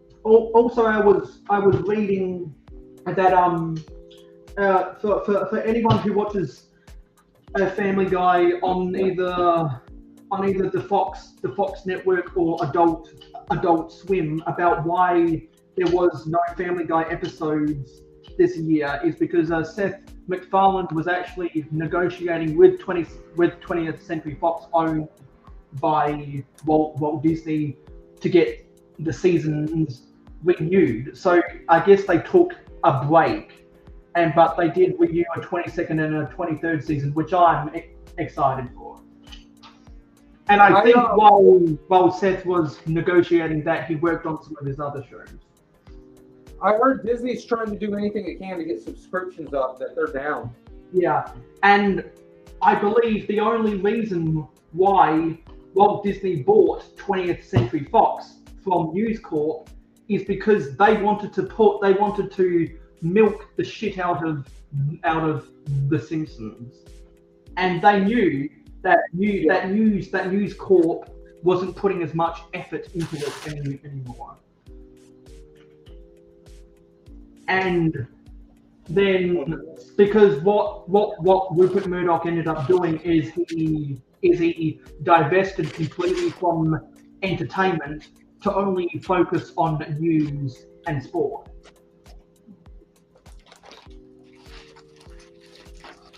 And because I've gone back and watched the complete seasons of a lot of The Simpsons, and I can see a considerable increase in quality in the seasons right after Disney bought Fox. Oh yeah. Yeah. So to an extent, they actually revived a dying franchise, and they made it fairly good. But that's not what happened when they bought Star Wars. They bought a dying franchise and made it worse. Yeah. Well, so I don't know how you really.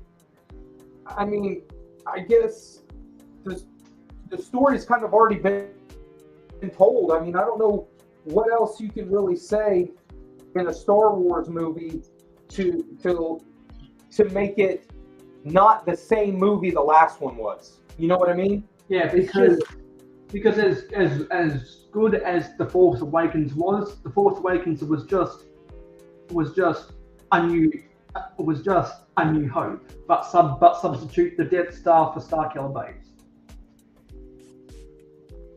Yeah, you see, exactly. So pretty much it's the same story. They just changed up the characters and a little scenery. And so, I mean, I know tried and true, stick with it, but at the same time, it definitely needs something new to get people. I mean, I don't know, people are into it, so I can't say to get people back into it, but a lot of people say they aren't happy with the storyline or the way things have been going lately. Yeah.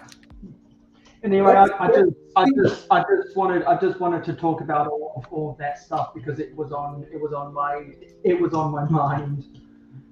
Yeah, no, for sure. And it also, seems like a lot of movies are like that nowadays. Everything's just becoming a remake. And what about remakes?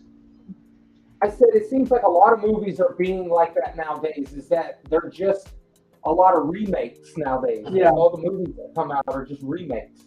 Yeah, because it just seems like Hollywood's taking the cheap way out, and a lot of toy companies are taking the cheap way out, and we all know that Lego is no stranger to taking the cheap way out. No. Which is why they keep the scale the same, but they just raise the price. A lot of people in this world are just chipping out. What the heck? These reversible instructions sometimes a little odd. Oh, this is weird. It's an upside down technique. I was gonna say, you recognize any new parts? I think that orange 3-long Technic pin axle adapter is new in that color. I could be totally wrong because I don't build a lot of Technic sets. Someone who has built more Technic sets can let me know. But I have never willingly bought a Technic set. All of my Technic sets have been gifted to me. You know, honestly, there's a couple Technic sets I do want just because they're from my childhood. If I can find a good deal on the Technic EV garbage truck, that would be cool to buy, because it's got the proper functions of the sideways lift arm that actually reaches out onto the road, picks up your garbage can, and dumps it in. I think that motion is really smooth, because I've watched James Wick's review, and also it has a smooth function of dumping the garbage out the back. You know, here's back to my Flego. I've actually got that, but it was off of Amazon, I think, and it has the little knobs that you can turn, and it comes out and it grabs the bucket and flips it, or grabs the trash can and then dumps it in, and then you turn it the other way and it puts the trash can back down and it opens up and folds back into it, and then it has another one on the back that you turn the knob and it pushes everything out the back, right? Yeah, because it's the most functional garbage truck they've ever made. Yeah, give me 2 seconds. Yeah. And that's in a scale in between. You know what? Just thinking, the scale of that might be the same as the Technic action figure scale. Come to think of it. And this is something rather interesting. You take these Technic pieces and you put these weird bone type elements that have an axle hole on each side, and somehow with the friction that holds in there like that. Hello, the brick is live.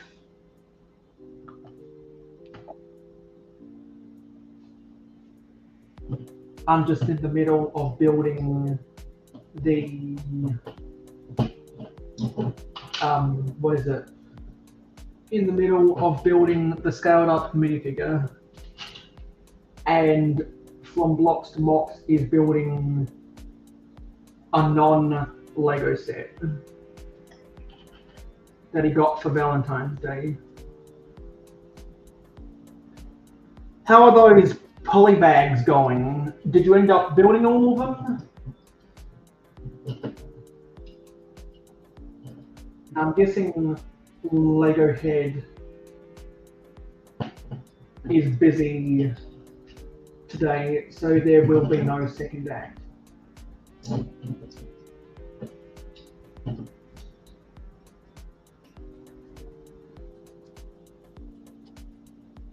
Why is this going here? I didn't plan this out good. Let me see if this. See if this is what you're talking about right here. Let's get this straightened up. Yeah, that's the one. That's it, right? Yeah.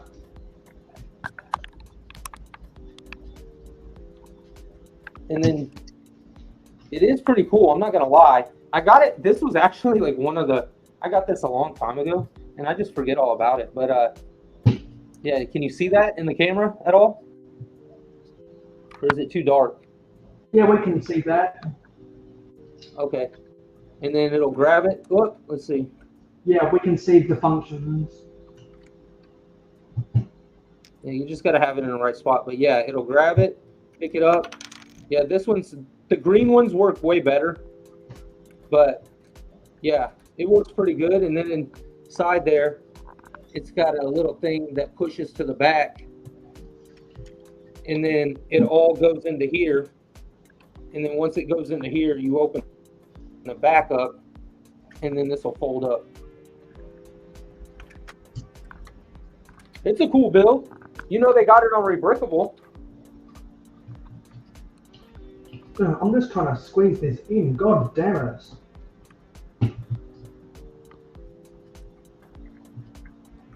That technic stuff was tricky to get in there.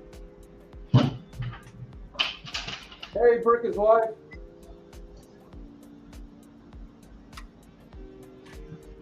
So since bag 1 was the biggest of the bags, because it was the torso, we'll probably be able to get the other bags done on the next two streams, or quicker than that. And then I'll officially be done with my 650 subscriber celebrations. Because thank you everyone for subscribing to me. Because if it wasn't for 650 of you, I wouldn't be building this set right now. Oh, that reminds me, I need to go subscribe to you. Yeah. Now we gotta get 45 more subscribers, and then we'll build the Ninjago City Gardens. Nice.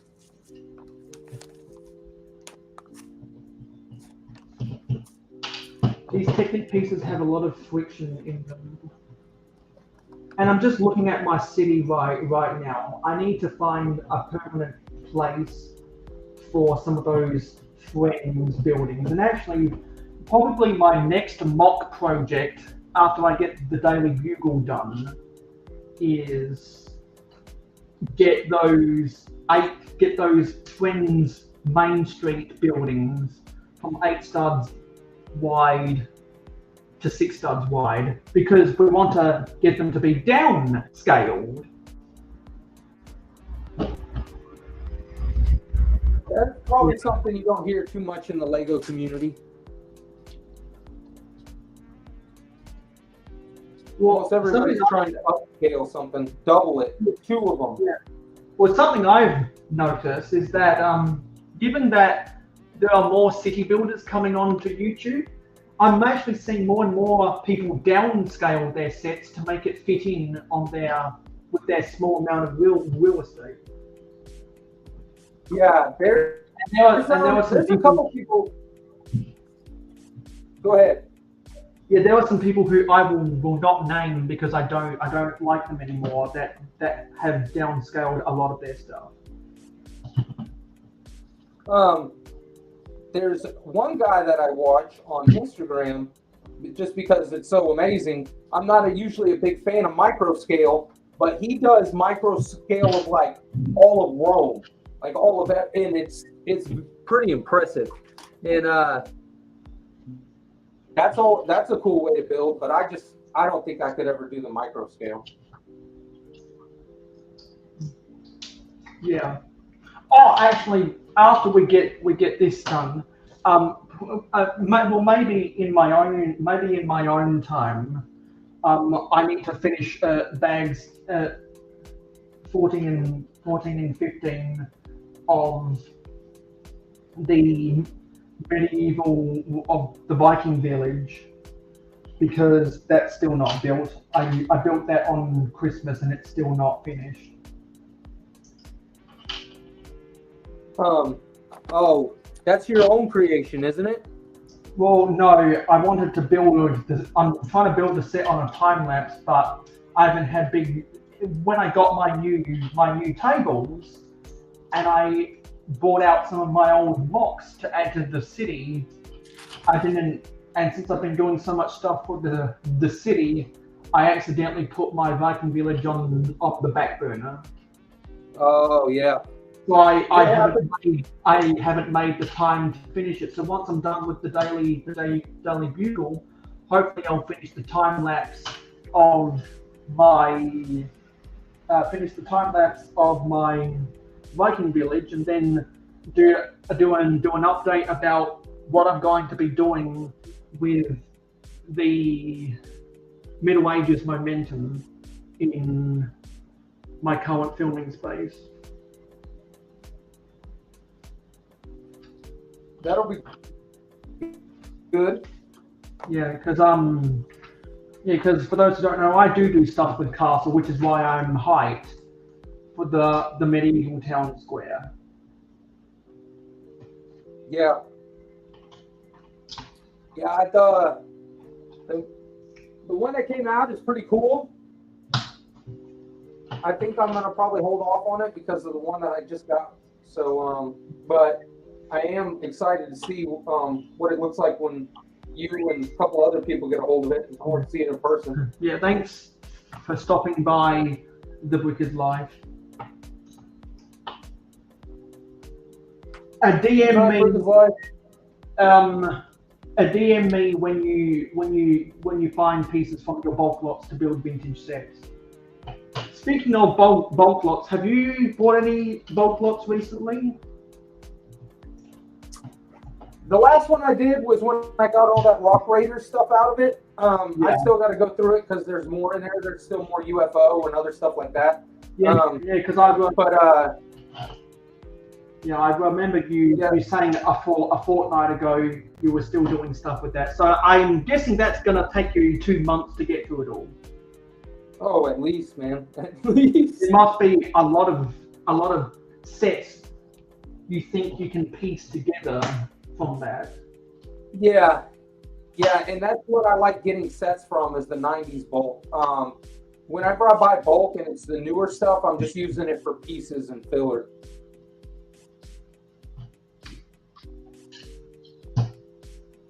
Yeah, the 90s, when they were starting to make the transition from 4 wide to 6 wide, because everyone knows that I like trains, and there's a 6 wide a 6 wide tractor cab that's kind of a combo flatbed in both the cargo railway and the freight and crane railway from 1996. In 1994, there was a little 4 wide lorry that could carry 4 by that could also carry 4 by 8 pallets. But 2 years later, they came out with 6 wide versions. And in 1993, they came out with the Victory Cup races that was a 5 wide tractor cab for a big rig. And so the 90s was very impactful for the transition of scales, because all of a sudden we got our first 5 wide and 6 wide stuff. I always found the 6 wide stuff in those 2 train sets to be very ugly. Yeah, that's what I was gonna say. What is that? What's that black and yellow train? The black and yellow train is the cargo railway. Yeah, and that's the one I was gonna say that is the one with the 6 wide in it. Yeah, and I prefer its European name of the Shuttle Express train, because it's not just a cargo train. It's got both passengers and cargo. In fact, it's got more passengers than it has cargo, but it's called cargo railway. Yeah. And it's weird. It's weird that the passengers are just stored in space pods, not an actual coach. It's really they all got individual pods. Yeah, it's just too awkward. For me, I've never liked that set for whatever reason. It looked. I think they were trying to think like futuristic. Yeah, because it was one of those sets that was ahead of its time, much like how the Trauma Team looked very futuristic and had some awkward designs.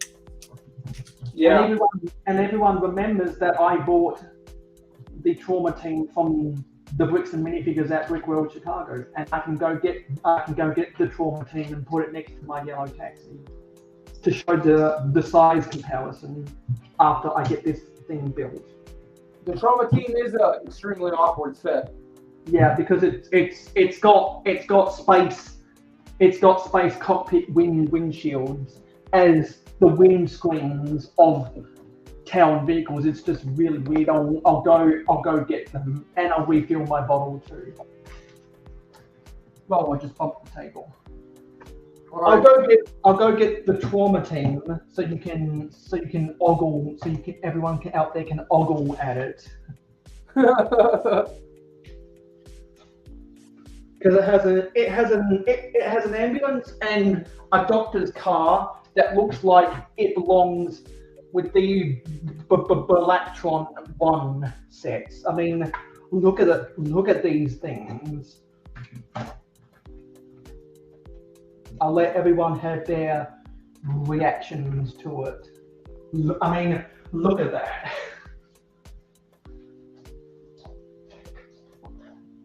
I will say it's creative. We'll say that.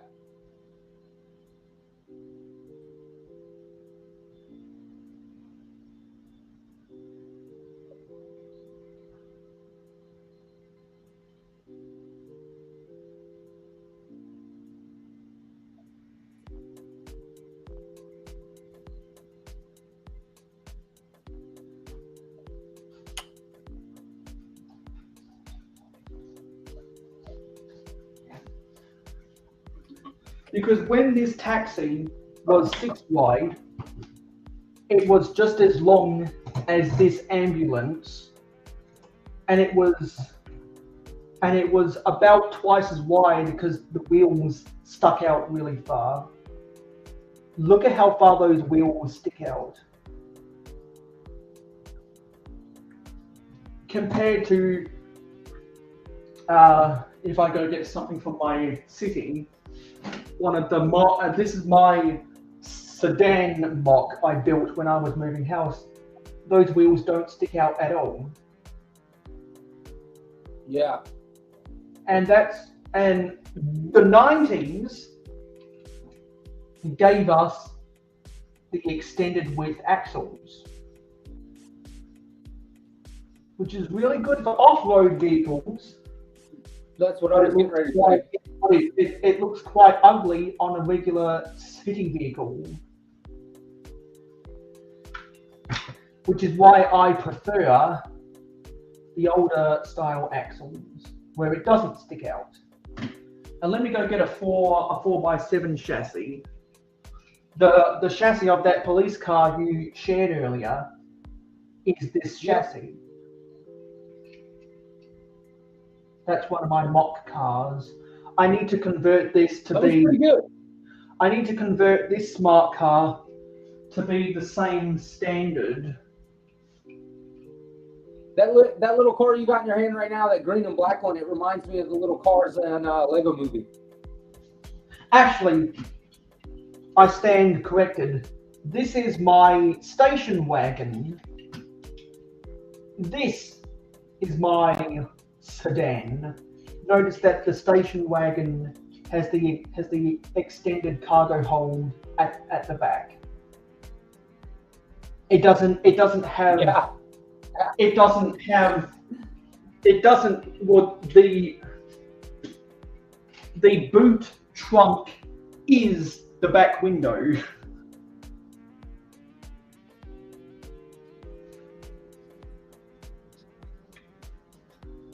And I think it'd be funny to make a 4-wide version of a Ferrari F40 and have it look have it look like it's comically small because it's vintage.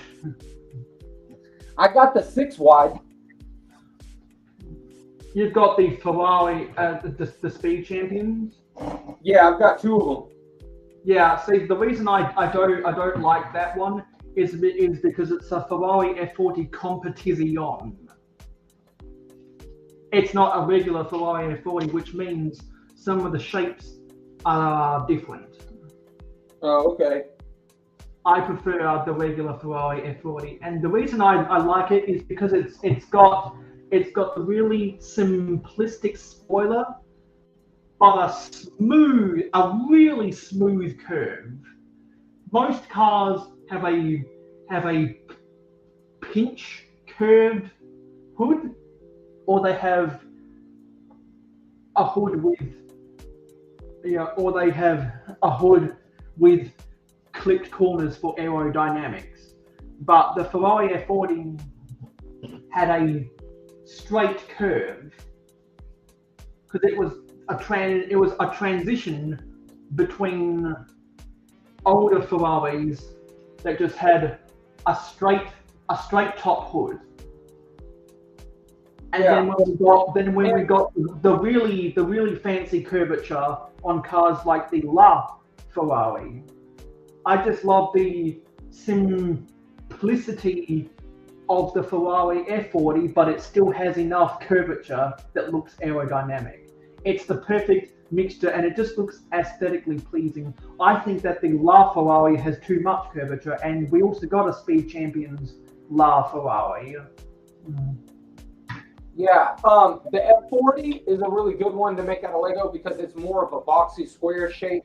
The F50, they started making it more curved. And then, like you said, like the Enzo and the LaFerrari and everything, they're just way too curvy. I mean, you can make good designs out of them out of Lego now that they're doing the 6 wide, or I mean the 8 wide, because you use all sorts of different bricks for, you know, wedges and stuff to make your curves. Hey, give me 1 second. I'll be right back. Give me just 1 second. Yeah, I'm gonna see if I can what I do about here. Okay, I think that goes in there like that. Yeah, I think that's how it squeezes in. To get upside down building like that, we're nearly done with the Lego part of this stream.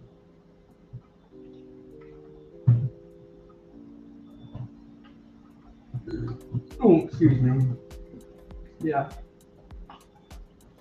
So we got the torso, we got the waist, we got the hips, and we've got the groin.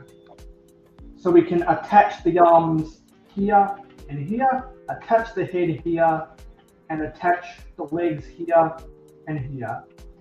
And that doesn't stand up. So until we build either the legs or the arms next time, I'm going to have to, as Macro Bricks would say, have this resting bottoms up.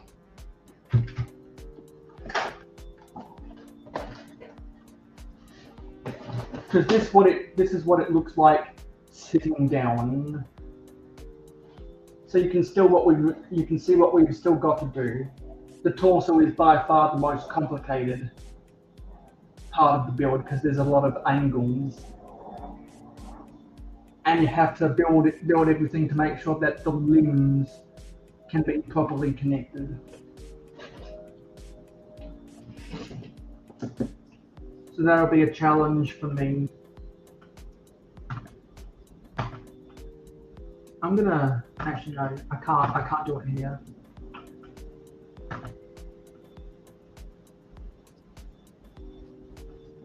Actually, what's going on here? Something's not right.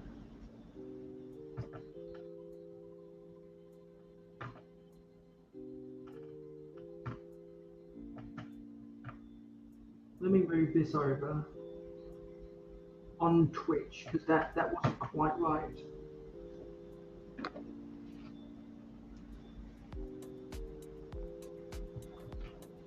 Yeah, so we've got this resting.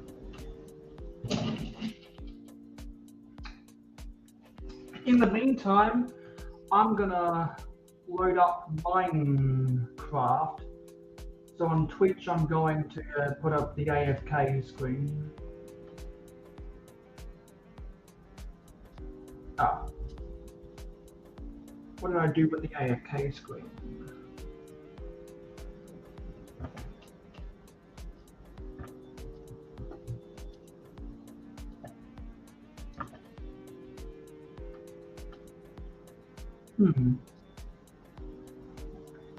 I did something with the AFK screen. I'm not sure why that's coming up.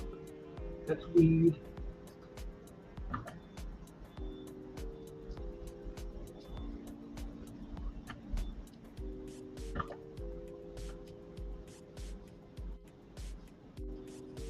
But let's do something. Let's stop that.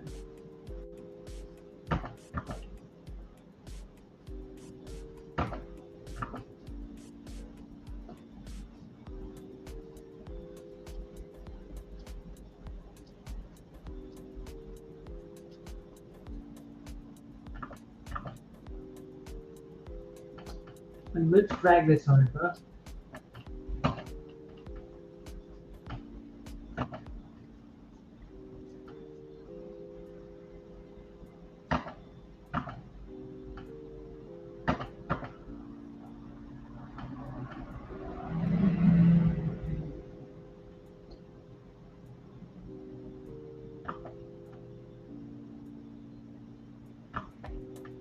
That's weird. Something's not quite right. Oh yeah, if I get rid of this. And I can start setting this up. Sorry about that, buddy. I'm back. Yeah, I was just setting up my OBS for Minecraft, my own.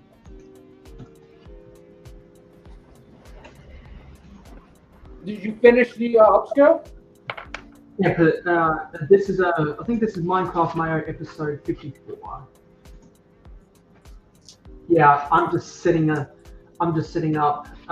my next stream on Twitch. Mayohosko is playing Minecraft.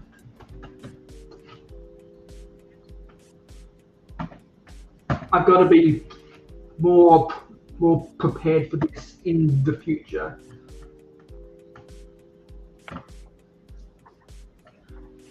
The only reason I'm doing this is because we got bag 1 done. Oh, very nice. And I'm setting up some tags for Minecraft.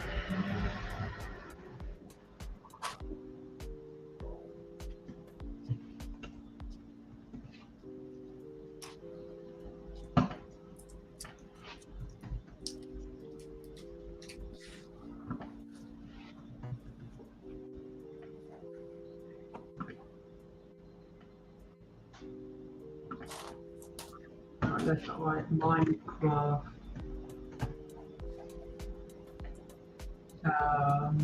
Minecraft gameplay. There we go. Let's get that ready for the next thing. And Johnny G is still here. Exactly. We did it. Bag 1. We did it. So in future streams, we can attach the legs, the arms, and the head, and then in a project in the future, I can change the colors to make it look like my sig thing. That might be a birthday project. You know, I might do that on my birthday stream. That'd be cool. Because I'm planning on building the Indiana Jones sets in the lead up to my birthday, and have the reveal of the finished Indiana Jones sets on my birthday stream.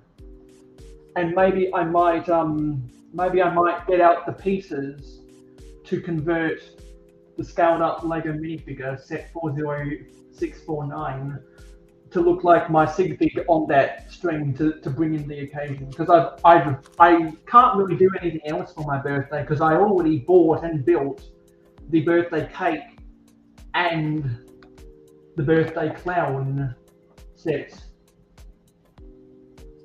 on older streams. Exactly, I did. It's the groin. The stream's not over yet. We're just going to say our goodbyes, and then I'm going to go play Minecraft on Twitch. I'm simulcasting onto Twitch right now, and what I've decided to do, since the Brick Hive likes to go live at midnight, I end my YouTube streams at midnight, which are simulcast to Twitch. Stop that simulcast, create a new Twitch stream, but instead of my Lego scene on Twitch, have it be my Minecraft scene on Twitch, and we do my Minecraft Mayo, and I can listen to whatever Hive is ranting about for an hour. on Minecraft Mayo because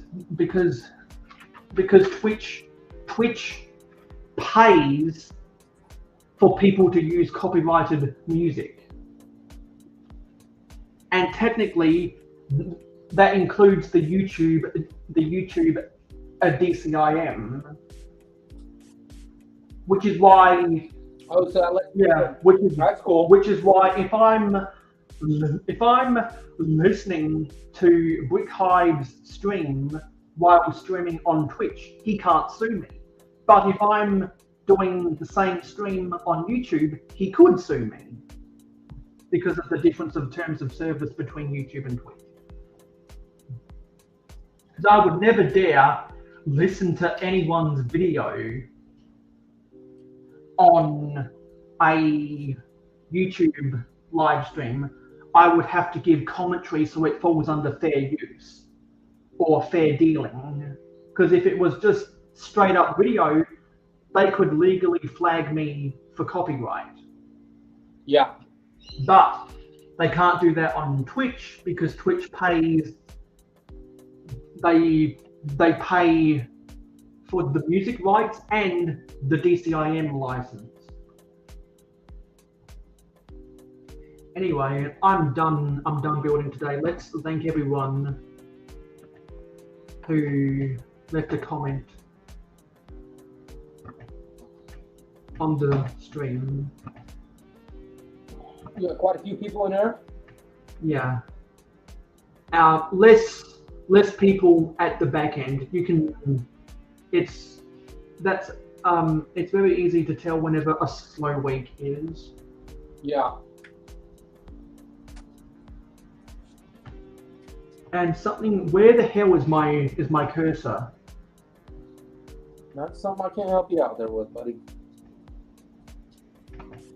This is really weird. My cursor just went silent. That's really weird. As in, I can like it's clicking stuff, but it's the little arrow just disappeared. So you're doing it blind. Yeah. So who did we have in the comments? We had the co-host, Mikey J Productions, Johnny G, Dave Wick 76.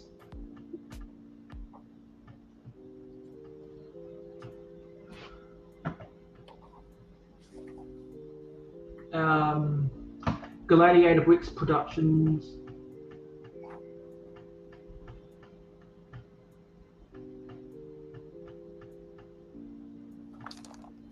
Scott's Blocks. Yeah, I was about to say Clever Pig was in there. PBJ, Zissou. Yep. PBJ, Burrickles,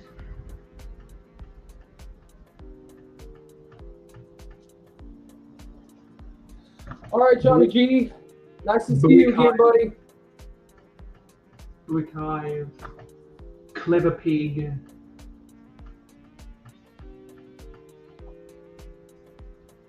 The Brick is Live,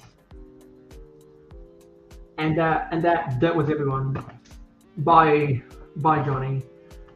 Yeah. So, where can we find you on social media?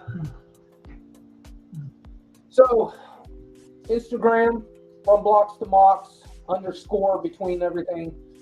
On YouTube, same, from blocks to mocks. I post more on Instagram than I do on YouTube. Most of y'all know that, but that's where you can find me. I appreciate you. Mayo, is another good live. Yes, it was. And I think we can agree with that. We personally like the older scales of Lego because the bigger any given set gets, the more expensive it becomes, and we prefer things that we can grasp in our hand, particularly if it's a toy. Good night, PBJ. And yes, you're right, Mayo. I do prefer the smaller scale over this new bigger scale that they're coming out with.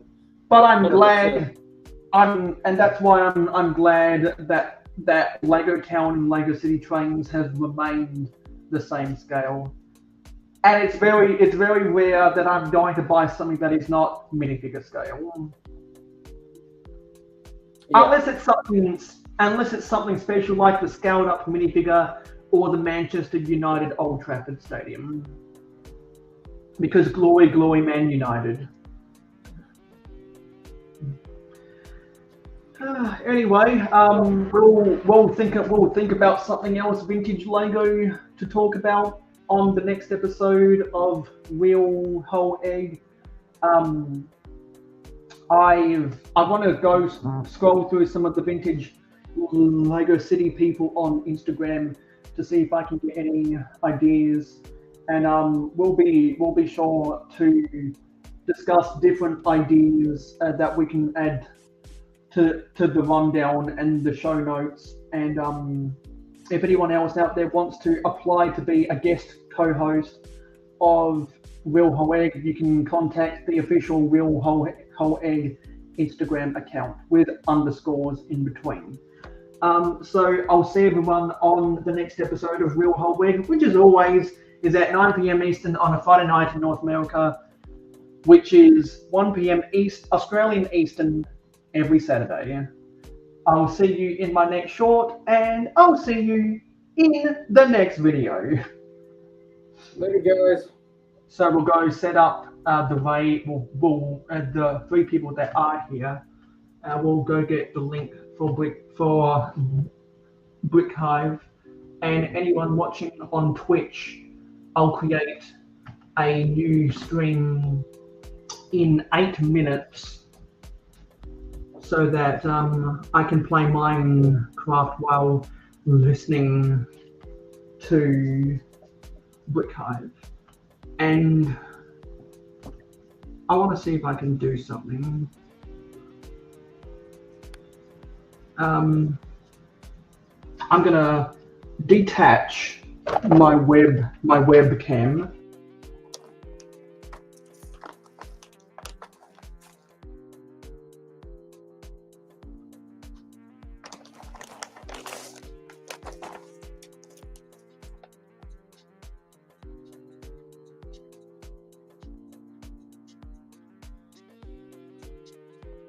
All right, buddy.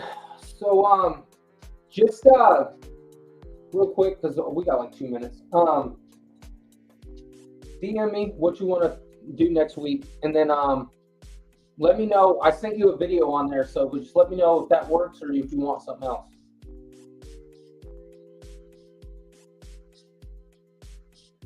Oh, and you got yourself on mute on this camera, by the way. That's why. Oh, yeah, sorry.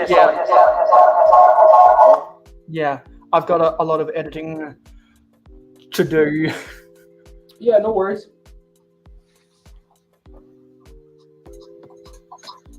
Yeah, it's weird. Yeah, this is just the technological struggles. Anyway, I think it'd be just easier for me to do it here.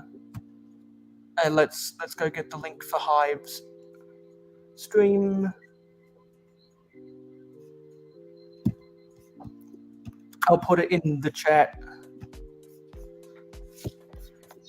Go watch Hive.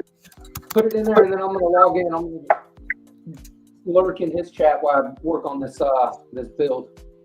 Yeah.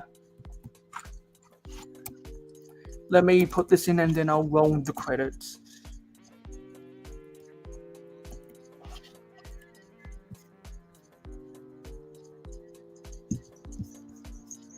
Have to fiddle around with some of this stuff. Now we can roll the credits. Bye, guys. Later, buddy. Hello, it's me. Wrong thing. Credits. Thank you for supporting mayohosko Media. Your viewership is very important to us. Tell YouTube you like us by smashing the like button. Let your thoughts be known in the comments down below. Never miss out on any more LEGO content from us by hitting the subscribe button and ringing the notification bell. Stay tuned for live streams every Friday night at 9 PM Eastern in North America and monthly city updates on the last Wednesday or Thursday of every month. If you like Minecraft and gaming streams, follow us on Twitch, mayo_hosko, no capital letters. Twitch streams every Saturday morning at 8 AM Eastern in North America. To be in the know, follow us on Instagram and Twitter at real_mayohosko. Have fun with us on our Discord server. Friend us on Facebook and join the fan club group. For business inquiries, email us at mayohosko@gmail.com. For historical inquiries, check out our website. For special community perks, including behind the scenes, voting rights, and early access videos, become an investor today by pledging to us on Patreon. Links in the description. Watch this video recommended to you, or check out this playlist if you missed any previous videos of the same genre. This has been mayohosko, and I am a fan of old LEGO.